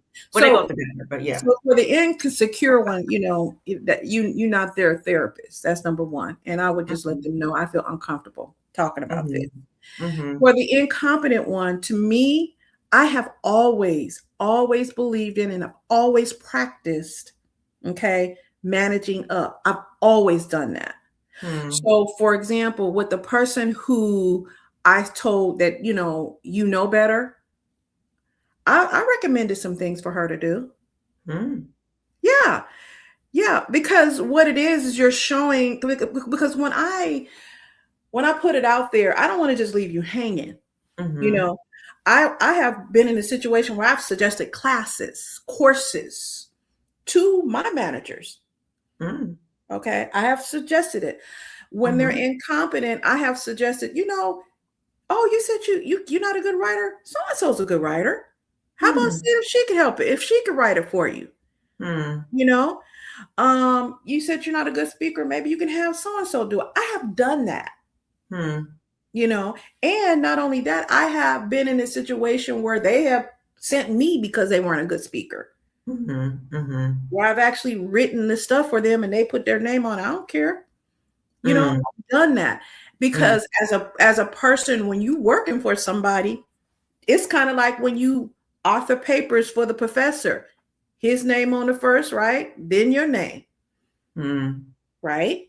Is that fair? It's not fair, but we know that that happens all the mhm, time, mhm. True. and because you're secure, you know what time it is. You're not Mhm, tied to this thing. They are, mhm. right? Okay. And so I know you're like, I'm not gonna do that, but Well, I'm it's just like, oh, that's a hard one, right? Like when the you one part about like it's one thing like if you guys are working on a project, like the whole team, and so you have a collaboration. So there's your part, maybe they're struggling, you help them out. But the part about the fine line, I think when people watch it, they're gonna be like, wait a minute.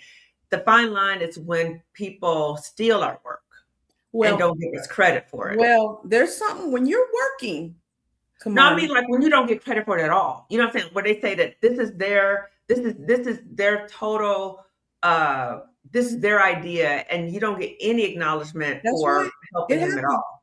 It Yeah. happens. The black woman who I was telling you about, she took a lot of my credit stuff. But there's something called work product, and they can do that. Right. Right. Okay. Right. Understanding that this is your job. Mhm. This is your job. They Mhm. take credit for your stuff all the time and do not put your name on. Don't mention you. Mhm. And that's Mhm. why for us, we got to make sure we have our support system together. Mhm. You got to Mhm. make sure that you are strong, that Mhm. this insecurity thing is not, yes, as a human, yes, Mhm. you feel a certain way. You feel some kind of way. Mhm. I can't tell you how many times my stuff has appeared in manuals. My name ain't nowhere in it. My Wow. stuff has appeared on, different papers, issue papers, you know, my name is nowhere on it. And I Mhm. wrote the entire thing. Did I feel some kind of way? Yes, I did. I Mhm. feel some Mhm. kind of way. But at the Mhm. end of the day, I'm getting paid Mhm. for them to use my brain, to use Mhm. my writing skills, to use Mhm. my research skills. And I understood that. I get Mhm. the game, right? Mhm. When the Buffalo Bills wins, they get the victory, not Mhm. individuals. Right. That's a Right. part of being a team. So that's what I mean by it, you know, because when you're in those environments, that's just what it is, right? Mhm. And Mhm. understanding that you are not your productivity, your worth is not tied to that. True. And True. that's part of what I think we do as Black women because Mhm. we get taken advantage of and exploited so much. I'm not Mhm. the only one whose work was taken and Mhm. presented to the state, Mhm. Mhm. and my Mhm. name is not on it anywhere. No, I'm not the only one. Yeah. I'm glad you said that, Colette, because a number of people have contacted me about because if I develop something at the old job or I co-develop something at the old job, people comment, "Well, you should have trademarked that. You should have copied." And I'm like, "No, I could not have done that because I did that when I was working there. So that's work product." And so I'm glad you did distinguish that we can't, and I think that's kind of like the sign, like when it's time to move on. When you Right. have something, you have an idea, and you can stand on your own with it. You don't That's have to right. be under an organization because they're gonna take it. They're They're gonna gonna take take it. it. You may not get credit for it at all.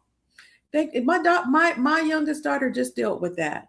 She was Hmm. on a paid internship. I think I told you where it was Hmm. when I Hmm. discussed it. She came up with some brilliant ideas, wrote the stuff Hmm. out. They said that they could not use it and would not use it. When it was time for her Hmm. internship to be over with and they did not extend it, they took all her work, all her stuff, and I now see it on their pages Wow. exactly the way my daughter proposed it. Wow. And I had to explain to her it was work product, Mm. Hmm. and explain to her how Hmm. you get around that in the future. Okay. Yes. You use a computer, you don't work on their time. You don't do none of that stuff. Okay. There's a way to get around work product. Yes. You know? And so, but again, we can't pull ourselves into what they dealing with, their Hmm. insecurity, their immaturity. Hmm. And I'm going to use this word tripping. I shouldn't use the word tripping, but I'm going to Okay. use it. Tripping on the fact that you don't get credit, that harms you. You should get Hmm. credit, but you're not Hmm. going to get credit most of the time. True. Demanding that you get credit, you're not going to get it, you know. Now, I'm saying this and I have said to people before, wait a minute. I don't see my name on that. I said it when they have given credit to everybody, including the doorkeeper.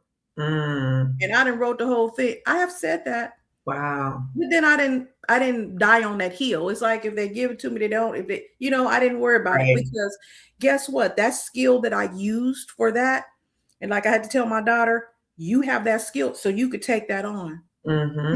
They can't recreate it because they're not you. Exactly, right? And for us, the importance of us acknowledging, right? Speaking up like, hey, acknowledging how it felt, but also finding other ways for us to show our brilliance where Yeah. people are not taking our stuff and trying to say it's mine and all mine. Do your own stuff. You know what I'm saying? Yeah. Like, if Yeah. you're able to do that stuff, do it on your own terms. Do it on your own terms. So, what was the tip you were going to give about immature bosses? So for immature bosses, um, those are bosses, in my opinion, and I'm not a therapist, you are. I feel like those are the people who never grew up, Mm. okay, who are still in high school, Mm. who are still playing those high school games, right? Mhm. And Mhm. so what did we do when the bully tried to bully us on the playground? We, made sure that we were safe, first of Mhm. all. And so in this setting, it's not even about physical safety, it's about psychological and emotional safety, right? Mhm. So Mhm. I think going in there with a support group, like me, I had a therapist. I maxed Mhm. out my EAP benefits every year. As managers, we got more benefits. I maxed them out every year. Mhm. I made sure that I was spiritually protected, praying, doing what I needed to do emotionally for me because you Mhm. cannot do anything about an immature person True. who wants to be immature. True. You can't do anything but survive that and Yeah. to strategically ensure that you stay safe emotionally because they're going to hit at you, Mhm. right? Mhm. They're Mhm. going to poke at you, Mhm. understanding what your rights are. What does your employee handbook say? What does Mhm. your union contract say? Understanding your rights. Mhm. Because when you have that, you have some power and it helps you to go in there confidently and deal with that situation because there will come a time where you will have to say A, B, C, and D. Mhm. Exactly. Exactly. Yeah. And the thing about it is that when we're experiencing, like I guess how we started the conversation, like you can kind of sense that this stuff is happening with your boss, Yeah, you but can. sometimes you don't really know what to do. You're like, oh my gosh, I got this boss who's, all these other things. But I think that the tips that you just gave, I think that's very helpful for Black women as they're watching. Like, okay, I see what's going on. This is how I can manage myself or how I can navigate being in this environment. as much as you can. Yes. And can I share that I have a playlist about my playlist? Can I share that? Yeah. And so I have a playlist on my channel called Toxic Workplaces and Bosses Survival Toolkit. And Mhm. right now it has about 7 videos. And one of them talks about incompetent bosses, what to do, immature bosses, how to identify and what to do, Mhm. insecure bosses. So that particular playlist, it's a good playlist. I'm not finished with it. I've just paused it for a minute, but that's Mhm. on my channel. Okay. I'll put it in the YouTube description section. Okay, and that might be helpful for Mhm. people. Mhm. They can pick out the video that they want. But again, I'm not finished with it. I have about 7 more videos that are in the queue that I need to release. Mhm. But I just feel like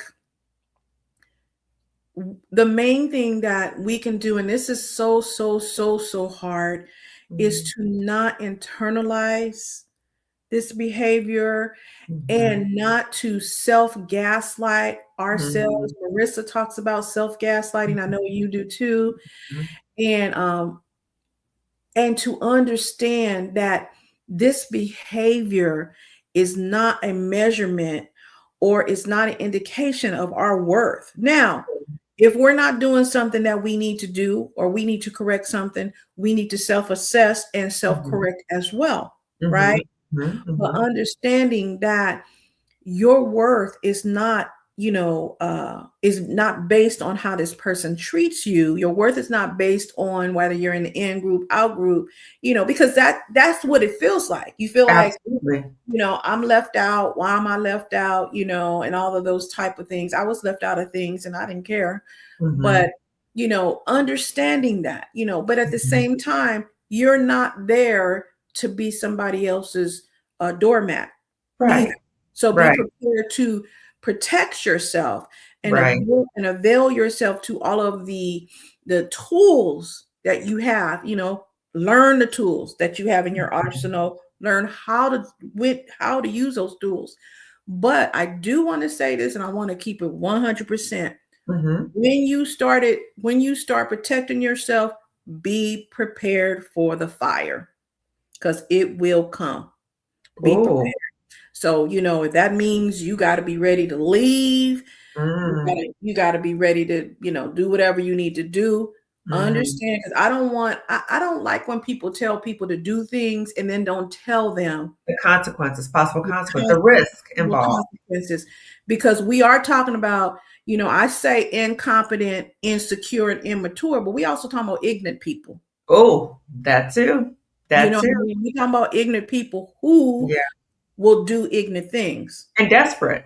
and desperate. You know what I mean? Because they know they incompetent. Right. They know Right. they You know they can't go immature. nowhere else and Yeah, get what they got at this job. Yeah. they know they insecure. They know these things, right? Mhm. Mhm. So, be prepared for the Mhm. consequences. You know, like I told you about my daughter leaving this one place. I let her know this is what may happen. Yeah. You Yeah. know, Yeah. and it is what it is. Yeah, and I think I agree that it's very important for us to talk about the risk involved in anything that we do, possible Yes, consequences. And I also think it's important for us to talk about our options too, right? yes. So, everybody, shameless plug, Colette is one of our speakers at the Oh Job yeah, Liberation Virtual Summit. that's right. So, how can a Black woman determine when it's time to just another one of your quotes that I do for you is, Walk away knowing, sometimes the strongest thing you can do is walk away. As sometimes. Black women, sometimes we think, we got to fight these people. You're not going, get me out of this. This is a good job.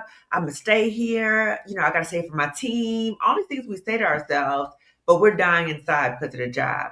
So, how can we as Black women decide when is it time for us to plan to walk away in a sense of like exit planning to replace our income and our benefits? Shameless plug again, the virtual summit is coming up May 1st. So you need to register. The link is in the description section and going across the screen. So how can Black women tell, Colette, or what are some ways to determine like, you know what, this might be a good time for me to really think about exit planning? I think when your health is impacted, it's time to go. Mm-hmm. It's time, and I won't say time to go. What I'll say is time to think about other options. I'll say it that Mm-hmm. way. Mm-hmm. When your family relationships and relationships in general are being impacted, Mm-hmm. when Mm-hmm. the relationship with yourself, most of all, is being impacted. Mm. Okay. I know for me, Okay. How can you elaborate on that? when you find that you're not eating properly, you're exhausted, and so you don't even eat. There Mm. were times I just wouldn't eat. Mm. Okay. When you find that you are always at your desk because you feel like if you leave, you're too behind on things, you're not doing the basic self-care for yourself. Mm. When For me, my hair fell out. So I'll Mm. show you a picture. I don't know if you guys could see this, but I can see. Yeah. my hair fell out. People Wow. don't know it. They think I cut my hair like that. My hair was in a bowl at the top, and I had long hair, long, long hair. Okay. And there was a bowl at the top, and it was stress. Mm. Hairdresser couldn't stop it. And so we cut it off. Mm-hmm. Mm-hmm. We cut my hair off. Mm. It was cute, but we cut it off, right? Yeah. And when you for me, my blood pressure shot up. So when you, like I said, you start feeling, I was afraid to go to sleep some nights because I thought I would die in Mm. my sleep of a heart attack Woo. more than once. Mm. Crying on, before I go to work, hating Sundays. You do the videos. You said we do this on Sundays because of how you and we talked Mm-hmm. about how we felt on Sundays. Mm-hmm. My Sundays, my stomach was in knots. I had Mm. digestive problems the Mm. entire Sunday. Oh, wow. Okay. I wouldn't even be dressed right now if I wasn't on this live on Sunday. And I feel good on Sundays now. You know what I'm saying? And Yeah. so, and when when something inside your spirit, your soul just says, I'm tired. Mm. Mm-hmm. I'm Mm-hmm. tired. Yeah, yeah. I'm And tired. Colette, like you said, options, that we do have options as Black Mhm. women. We Mhm. really do. Yes, yes. Mhm. So, Colette, as we're winding down, can you please share with the audience about your YouTube channel, your books, Oh, yeah. workbooks? Okay, thank you. Yes, I have a YouTube channel. It's called Colette Elizabeth. It's a YouTube channel with content curated for my sisters, Black women, who I love dearly, all Black women, and even those who are bossy. You come on to my channel, I'll help you be better. And I try to just focus on things that impact us. Okay, primarily us. And then I also created a workbook. It's called the Personal Mission and Vision Statement Workbook. I don't have my copy in my office with me, but it's a beautifully prepared workbook. It's color. I think it's a 178 pages, if I'm not mistaken. But what it does is it helps you to write down specific visions that you have, vision statements for different areas of your life. For example, financial stability, career. What do you want to do? You write your vision, then you write your mission. And I have all of that in the workbook. I used to give personal vision workshops in person. I have been doing it since 2013. And so I've Mhm. wrapped up all of that workshop information and put it in the workbook. And also right now on my channel, it's called the personal vision and mission, create your personal vision and mission playlist that has 13 hours of Wow. content. It includes a 2-day personal vision workshop. It includes a 5-day personal vision and mission challenge, where we actually went through each part of the workbook. And you don't have to buy the workbook to participate in the Well, challenge. how do you get the workbook? Tell them how to get the The workbook. workbook is on Amazon, and I can give you the link for that. I think I did. I not I'll, give I'll it? get it. Okay. So the workbook is on Amazon. I have that. I have the gratitude journal for Black women. It's beautiful. And I have two other journals on Amazon with Black women on the cover. They're all absolutely gorgeous.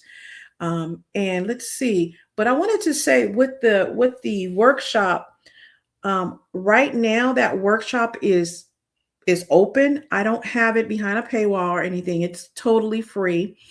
Um, I also have some work with me sessions in that uh, playlist. So it's neat. It's a neat playlist. It helps women to do what they want to do. Um, if you're wanting to consider your options, this personal vision workshop can help you, and so can the workbook. So, but Okay. again, you don't need the workbook to participate in the workshop. You can just get you a binder. I'm get you a little notebook from the dollar store and write stuff down. I don't want you know not having the workbook to be an obstacle in participating. Yeah. Okay. But if you can get the workbook, which is on Oh, Amazon, okay, and go to the workshop, okay? thank So you. I'm going to read the community chat and then we're going to start winding down. Okay. Oh my goodness. Okay. Some people suck at leadership and shouldn't manage anyone. I agree. Not a lie told. I agree. Straight to the point, right? Okay, Yep, so we talk about intimidation. Some people have a spirit of entitlement. that's Agreed, true. agreed. Hello, ladies. Absolutely, there's a significant distinction between a leader and a boss. That's right. I've encountered many instances, colleagues, insecurity in an effort to learn and grow. This is truly a good topic. Kindly remember, oh, yes. So make sure as you're watching this video to give this video a thumbs up and also share this video with at least 2 other Black women and subscribe to my channel and subscribe to my friend Colette Elizabeth's YouTube channel as well. I've encouraged too many instances of insecurity from managers in my efforts to learn. Yeah, it's so, yeah, that's a It's really rampant. awkward position to be Yes, in. it's Yes. rampant. I like what you said. Say it so. What you're saying is so true. Preach. You better say it. Save in this episode. Okay, that's right. Wow. So let me just clarify. So somebody wrote in the chat about pet to threat theory. Mhm. What we're talking about is not pet to threat. Okay. What Right. we're talking about was a situation where somebody is cool with a boss who is incompetent or whatever, and they get certain favors, right? So they get a job position or things like that. So like they're the pet, okay? Or like the in group, the clique, they're like the pet for the workplace bully or whatever, right? Pet to threat is a little different. Pet to threat deals with when someone feels like you're outshining them and they get intimidated by that. So it's a little different than that, okay? That's because you're mature and boss, incompetent and insecure, right? So he said that you're mature, Colette, and No, your boss is incompetent and insecure. he was. Insecure are the bosses are the worst. Yes, they They are. are. Ugh. They're terrible. Ugh. I've worked with bosses who say they want strong people. When they get them, they don't know how to handle them. That's No, they right. don't. That's right. They She really don't. They they really don't. don't. Mm-mm. It reminds me of do you remember A Few Good Men, that movie? Yes. Okay, remember Jack Nicholson? You can't handle the truth, You can't right? handle So it. They can't you handle can't it. handle the truth. You don't want a strong person, They okay? don't. There's a They, difference between managers and leaders. They that's right. ain't the same thing. True. They're It's not. it's pure Can, jealousy. can I Go say ahead. something right there? And I meant to say that when we were talking. So thank the person who made that comment. There is a difference between being a supervisor, being a manager, and being a leader. Not Mm, all managers and supervisors are leaders. mm, Okay? Period.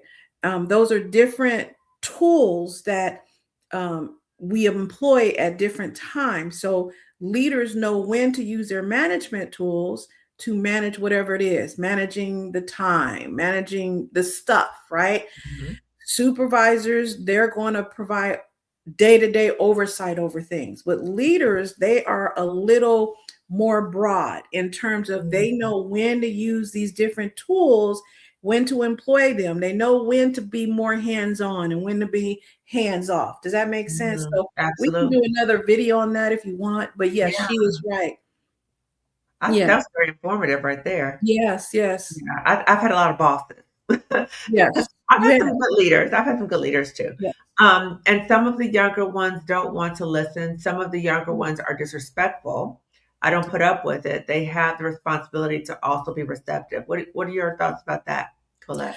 I think that some of the younger sisters that we have, they have not, like, for example, Gen Xers, those Mhm. born between 1964, I mean, excuse 65 and 1980, we have had the opportunity, especially the older ones, to see how things were before a lot of these protections and a lot of these foundation was put in place, right? Mhm. So we probably are more receptive than some of the younger ones who are not really, they didn't experience the struggle. Mm, Okay. So, and they have been taught that they all have an opinion. That's important. mm, Okay. By us. Right. mm, And mhm, so, yes, I did find that some of the younger ones were a little less receptive to mentoring and coaching until it got too late for them. mm, And I mean, I shouldn't say too late, but until something happened, you know, whereas some of the older and some of the older ones, so I was in the middle. The people that I managed, the managers that reported to me, they all were older than me. They were baby boomers. mm, So I had to deal with both the baby boomers and the millennials. mm, But what I will say is that for the younger generations, it's how we talk to them. mm, They want to know that we feel that their input is important. Okay. mhm, And they want to know that we're not talking at them, we're mhm, talking with them. They want a conversation. mm. I hope that makes sense. Yeah, that's fair enough, right? So they want to feel heard. They want to also Mhm. acknowledge that, their reality, their experience are different than ours, and That's so right. be open to that. But I Mhm. think again, it's the approach. But then some of them may not be open to No, listen, may not. That's true. And if they're right? not, then that's they'll be back. Right, unfortunately, when things get bad, unfortunately, right? Okay, Mhm. so it's incorrect. I'm glad they are exposing these bad managers. Thank you for highlighting such an important issue. We'll talk about that. Okay, Colette, imagine reporting to a manager that is, oh, they're talking about somebody else. Imagine reporting to a manager who's insecure. Yes, it is. That is true what you're saying. They need therapy. Yes, so true. I agree 1,000%. If anyone is interested in managing the company, needs to make it mandatory for them to go for people management skills training. What do you think about that, Mhm. Colette? Most positions do require that. Hmm. But they require, well, I'll say it like this. They require a minimum amount of time Okay. initially, and then they also have continuous training, units that they have to get. I know when you work for a government agency, there's a minimum amount of time, and they really don't spend as much time as they need to on the leadership part. They spend Mm, a lot of time on the management and supervision part. And mm, so they don't spend the time needed to help leaders develop leadership competencies. mm, These are things that supervision training and management training don't necessarily address because, again, they're different.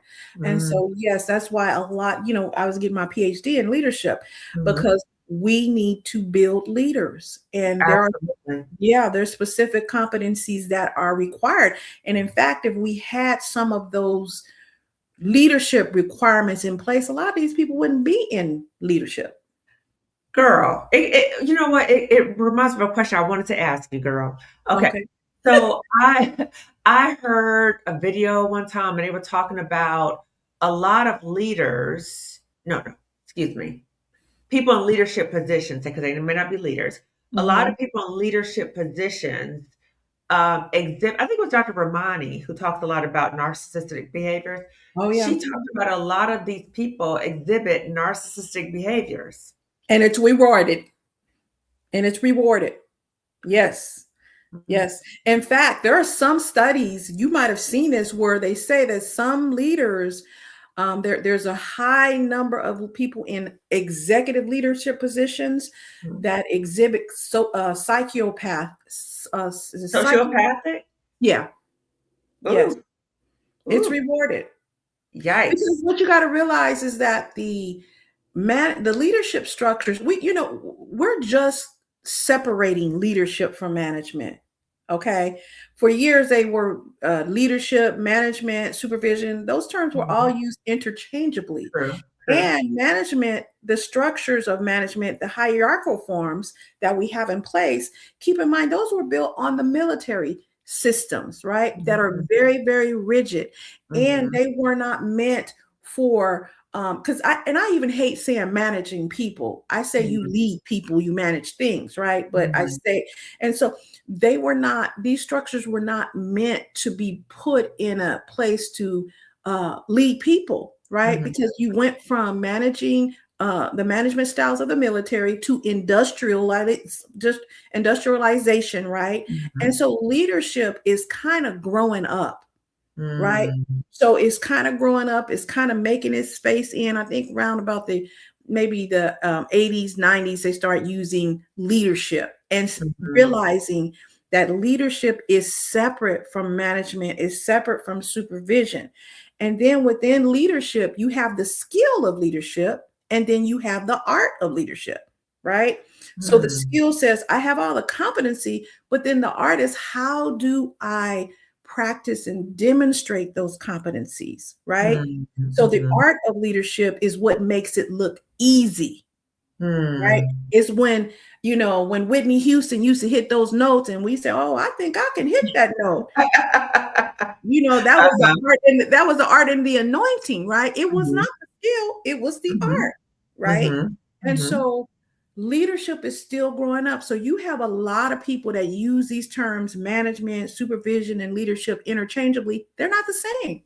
mm. They're not the same. No, no. Yeah, I think, yeah, that's very informative. Very Yeah. informative. I think, well, that'd be a whole nother thing. But yes, that sounds like a great idea. The management skills training, but also like you talk about the different levels to it, and there's Mhm. complexities. Yes. So let's see, okay, they make it up. Thank you for having this conversation. Recognize that if you are an empath person, watch out. Yes, I had a white coworker break into my work laptop and I caught her viewing my desktop. Nothing Yes. happened to her.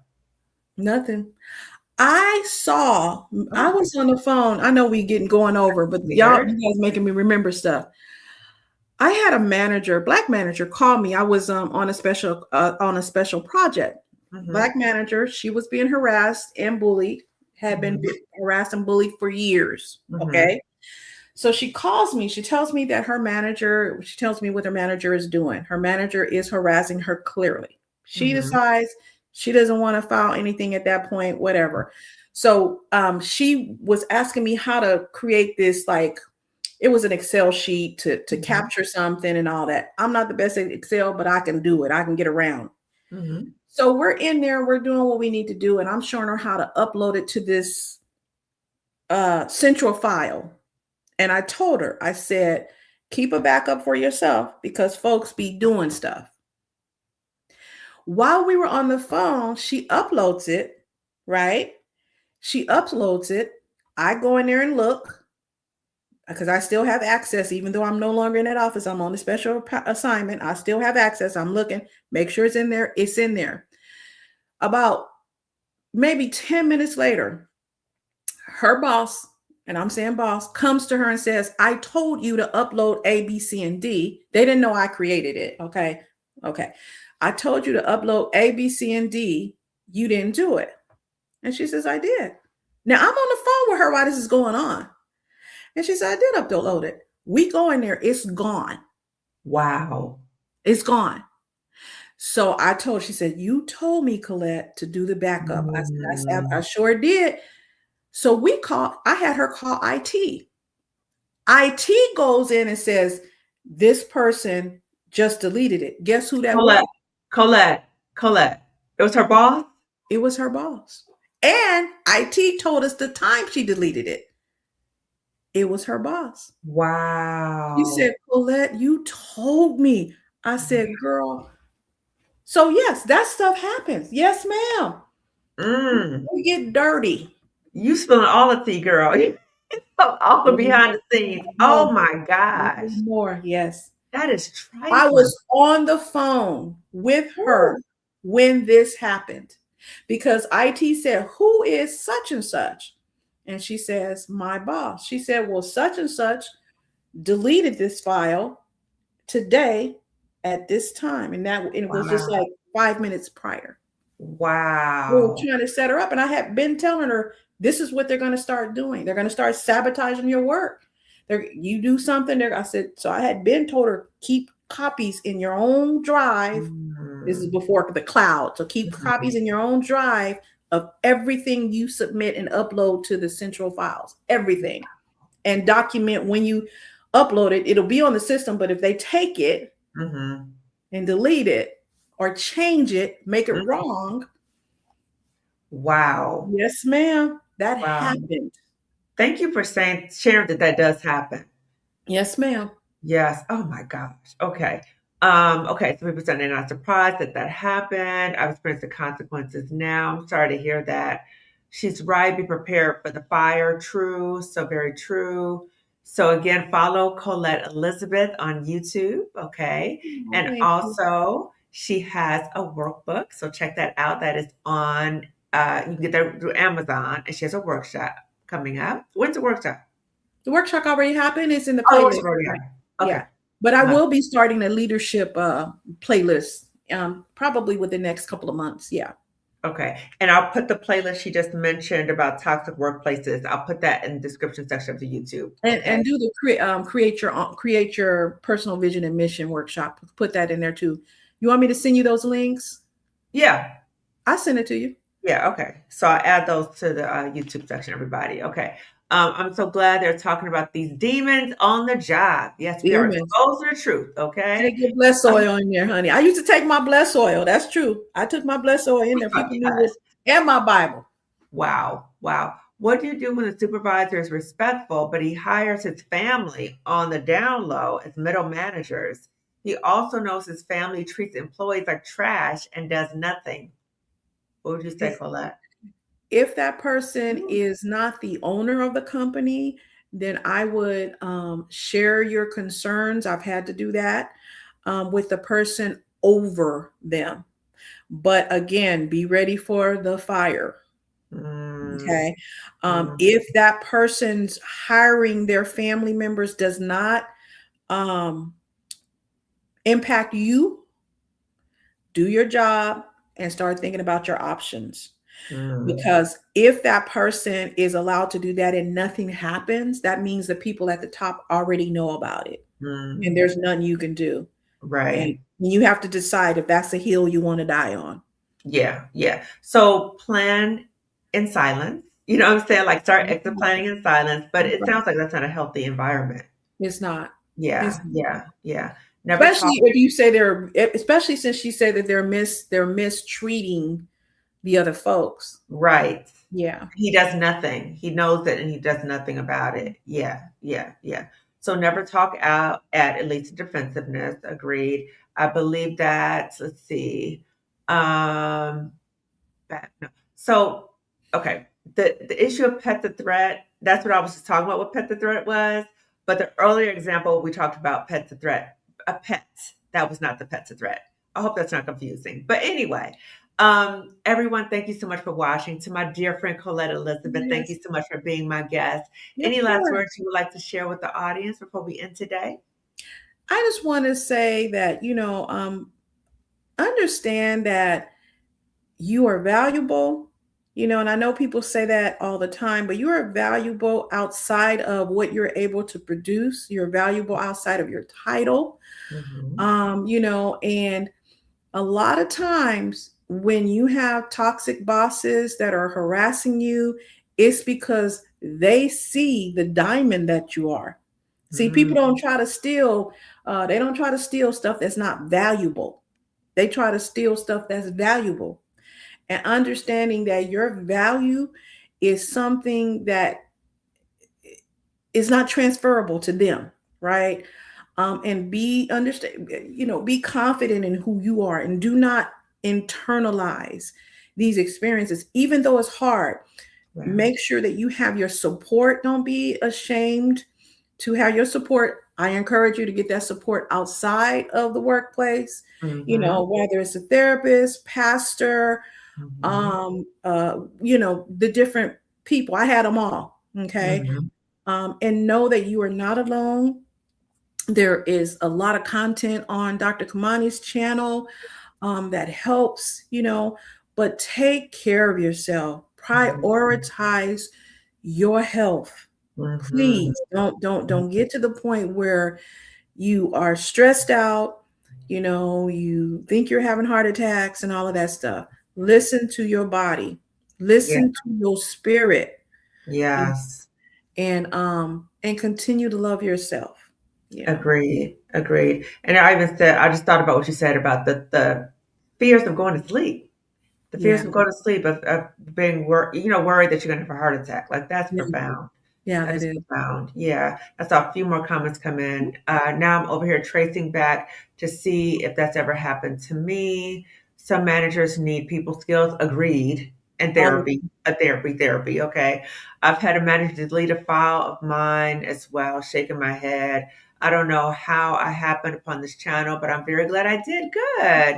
Y'all are validating my experiences. Oh, excellent. I Hey, love that. can I say one more thing that I did not say? If you are dealing with any of this stuff, please document. Mm, Document the who, the where, the what, and the when. mhm, Please. Now, you don't have to over document to the point if it's going to stress you out to document, don't document. Maybe mm, use a recorder. Use your phone. Don't use your work phone, and don't document using your work computer. right. One of the things that I did, and I created a dummy email, was called Colette Documentation. I sent emails when I needed to, blind copies. So Okay. be careful with that. Document, and the anti-HR lady, she has a Mhm. documentation Journal. system. Go ahead. No, she's documentation journal, like you said. Yeah, Yeah. she has a documentation journal on Mhm, her, so check that out mhm, if you need. If you don't have to buy nothing if you can't buy it. mhm, Just mhm, get you a spiral bound notebook, date it, the mhm, time, and write it down. I found it to be very cathartic. Yes, it can be stressful. The minute mhm, it gets stressful, stop doing it. mhm. I don't know. I just wanted to say Yeah. that. I completely agree. Yeah. So access resources like the anti-HR lady, therapy, but I think another sign of if all of this is exhausting, that's when you start thinking about options, right? Yeah. Yeah. Mhm, mhm. Yeah. Offensive Absolutely. thoughts definitely need training. I was at college counseling center, and everyone is more equipped than the mediocre white male director. Ooh, ouch. I'm working hard to get into private practice. Okay, I love it. Do your own thing, girl. Mhm. Some people think when you know the systems or know the clients that you're supposed to be in management. That's true. That's true. So we can have another video about that. That's another issue. A person thinks, okay, they do their work so well. There's, Hmm. let's say it's claims processing. You process Hmm. maybe medical health insurance claims. Oh, she processes claims so well. Let's put her in management. And then the person is horrible. Those are Hmm. different skill sets. They're good at doing Hmm. their work, but they may not be good at being in management. So yeah, That's that happens, and I see it all the time. That's a really good point. I didn't even think about that. That's a Yeah. really good point. Yes, yes, yes. Let's see. Thank you, ladies, for this talk. What about the mid managers and micromanagement after they see you don't need their input to excel? That's I experienced that with the black boss who I was talking to, telling you about the administrator. Um, One of the issues she had, they had me before I had my own office. I temporarily ran an office in the interim because everybody retired.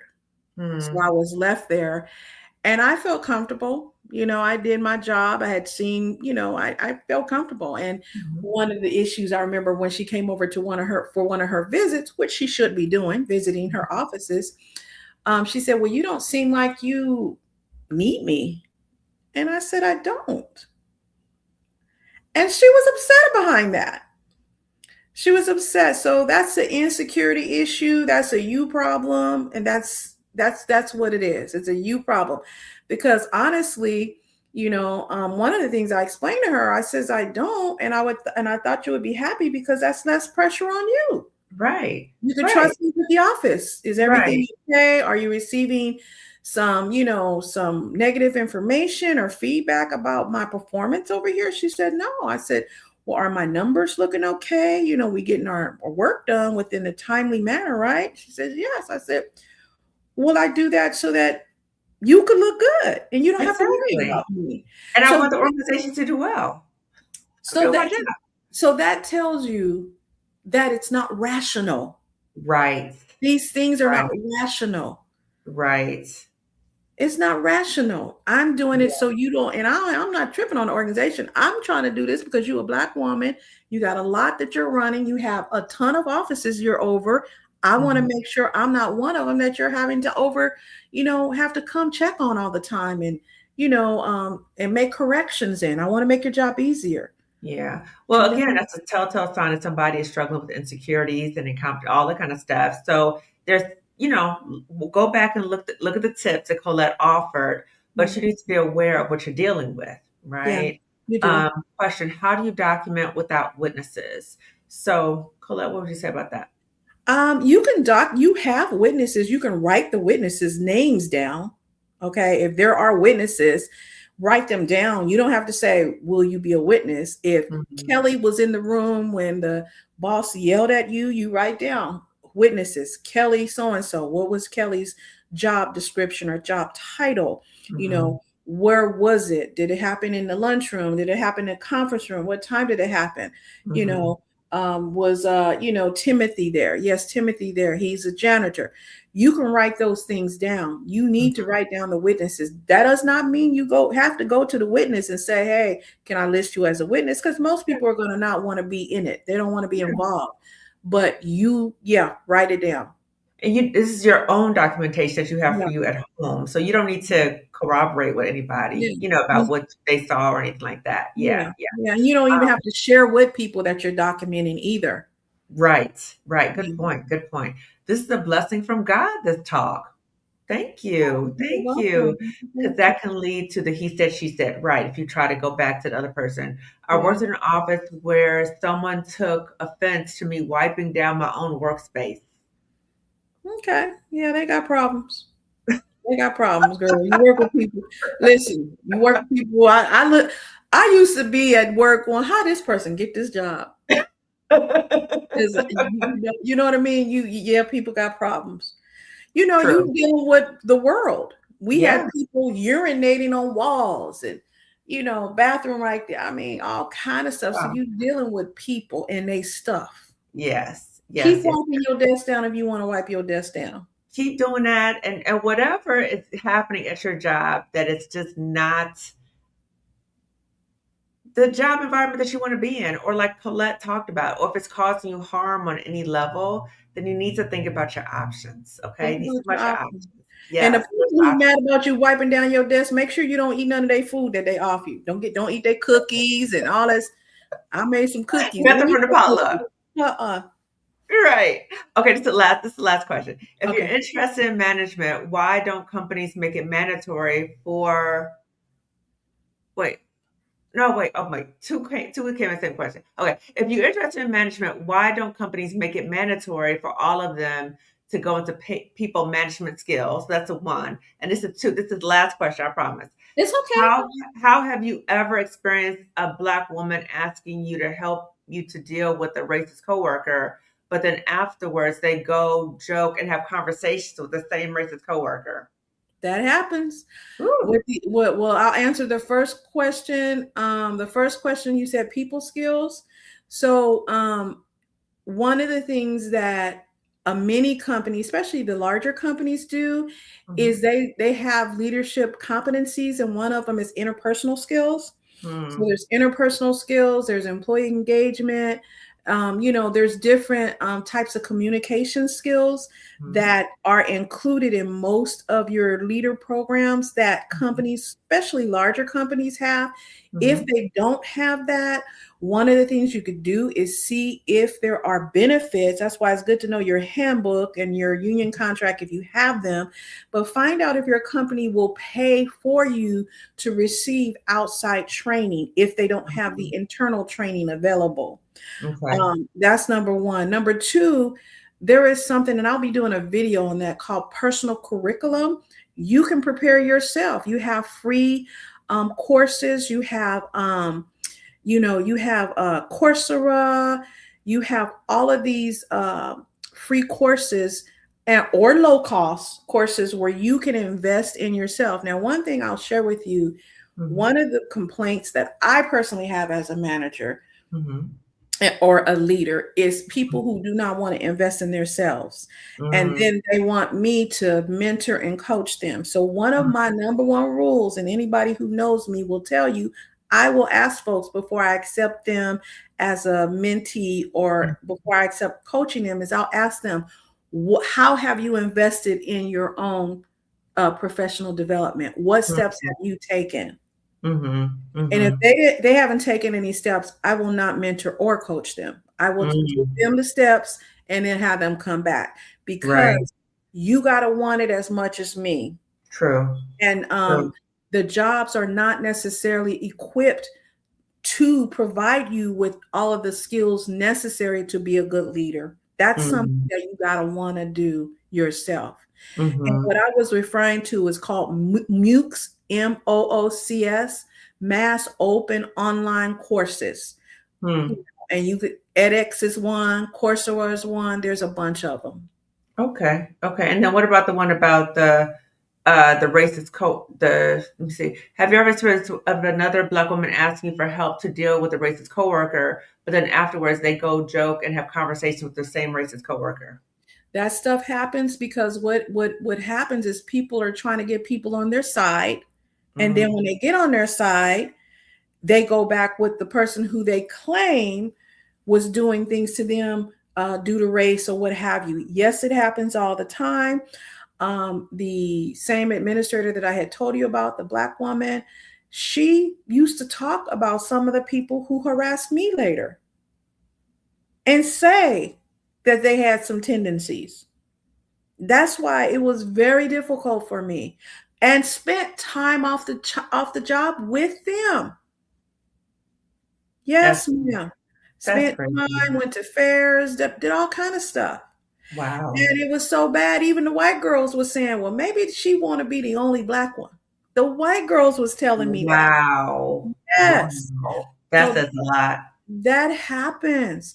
And so how do you deal with it? To me, I tell my children and I tell everyone, information is data. Mm. Knowing that this person did that allows Mhm. you to make a better database decision during the next interaction with that person who did that. It's True. data. True. You need it. That's a God showing you you cannot Mhm. trust that person. Yes. So Yes. one, put it in your gratitude and be great your gratitude journal and be grateful that you saw it, because Mhm. the person didn't just do that to you and they didn't just Mhm. start. They've been doing that. Absolutely. Absolutely. Absolutely. And So pay then attention. the next time, don't get involved with it. True. That's True. why the information came to you.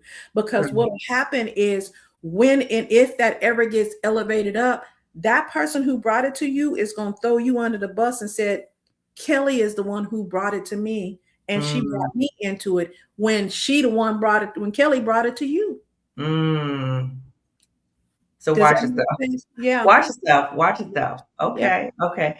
So everyone, thank you so much for watching. Thank you again to my dear friend Colette Elizabeth, Yes. otherwise known as the Sister Harriet, part of Yes. the Harriet. So Yes. please tune in this Tuesday as you're going to see all three Harriets together. So it's going to be Colette. She's the older sister. I'm the middle sister. And Yes. then Marissa Price is the baby sister.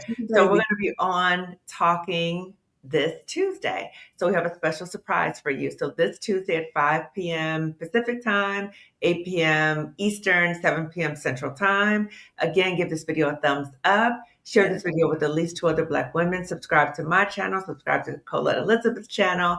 If you have not already gotten the waiting list for the Job Liberation Virtual Summit for Black women, get Yes. on the waiting list. Get on that Okay, waiting list. yes. So, everyone, I will see you all later. Take care. Bye Bye, bye. guys. Thank you. Thank you, Colette. Thank you.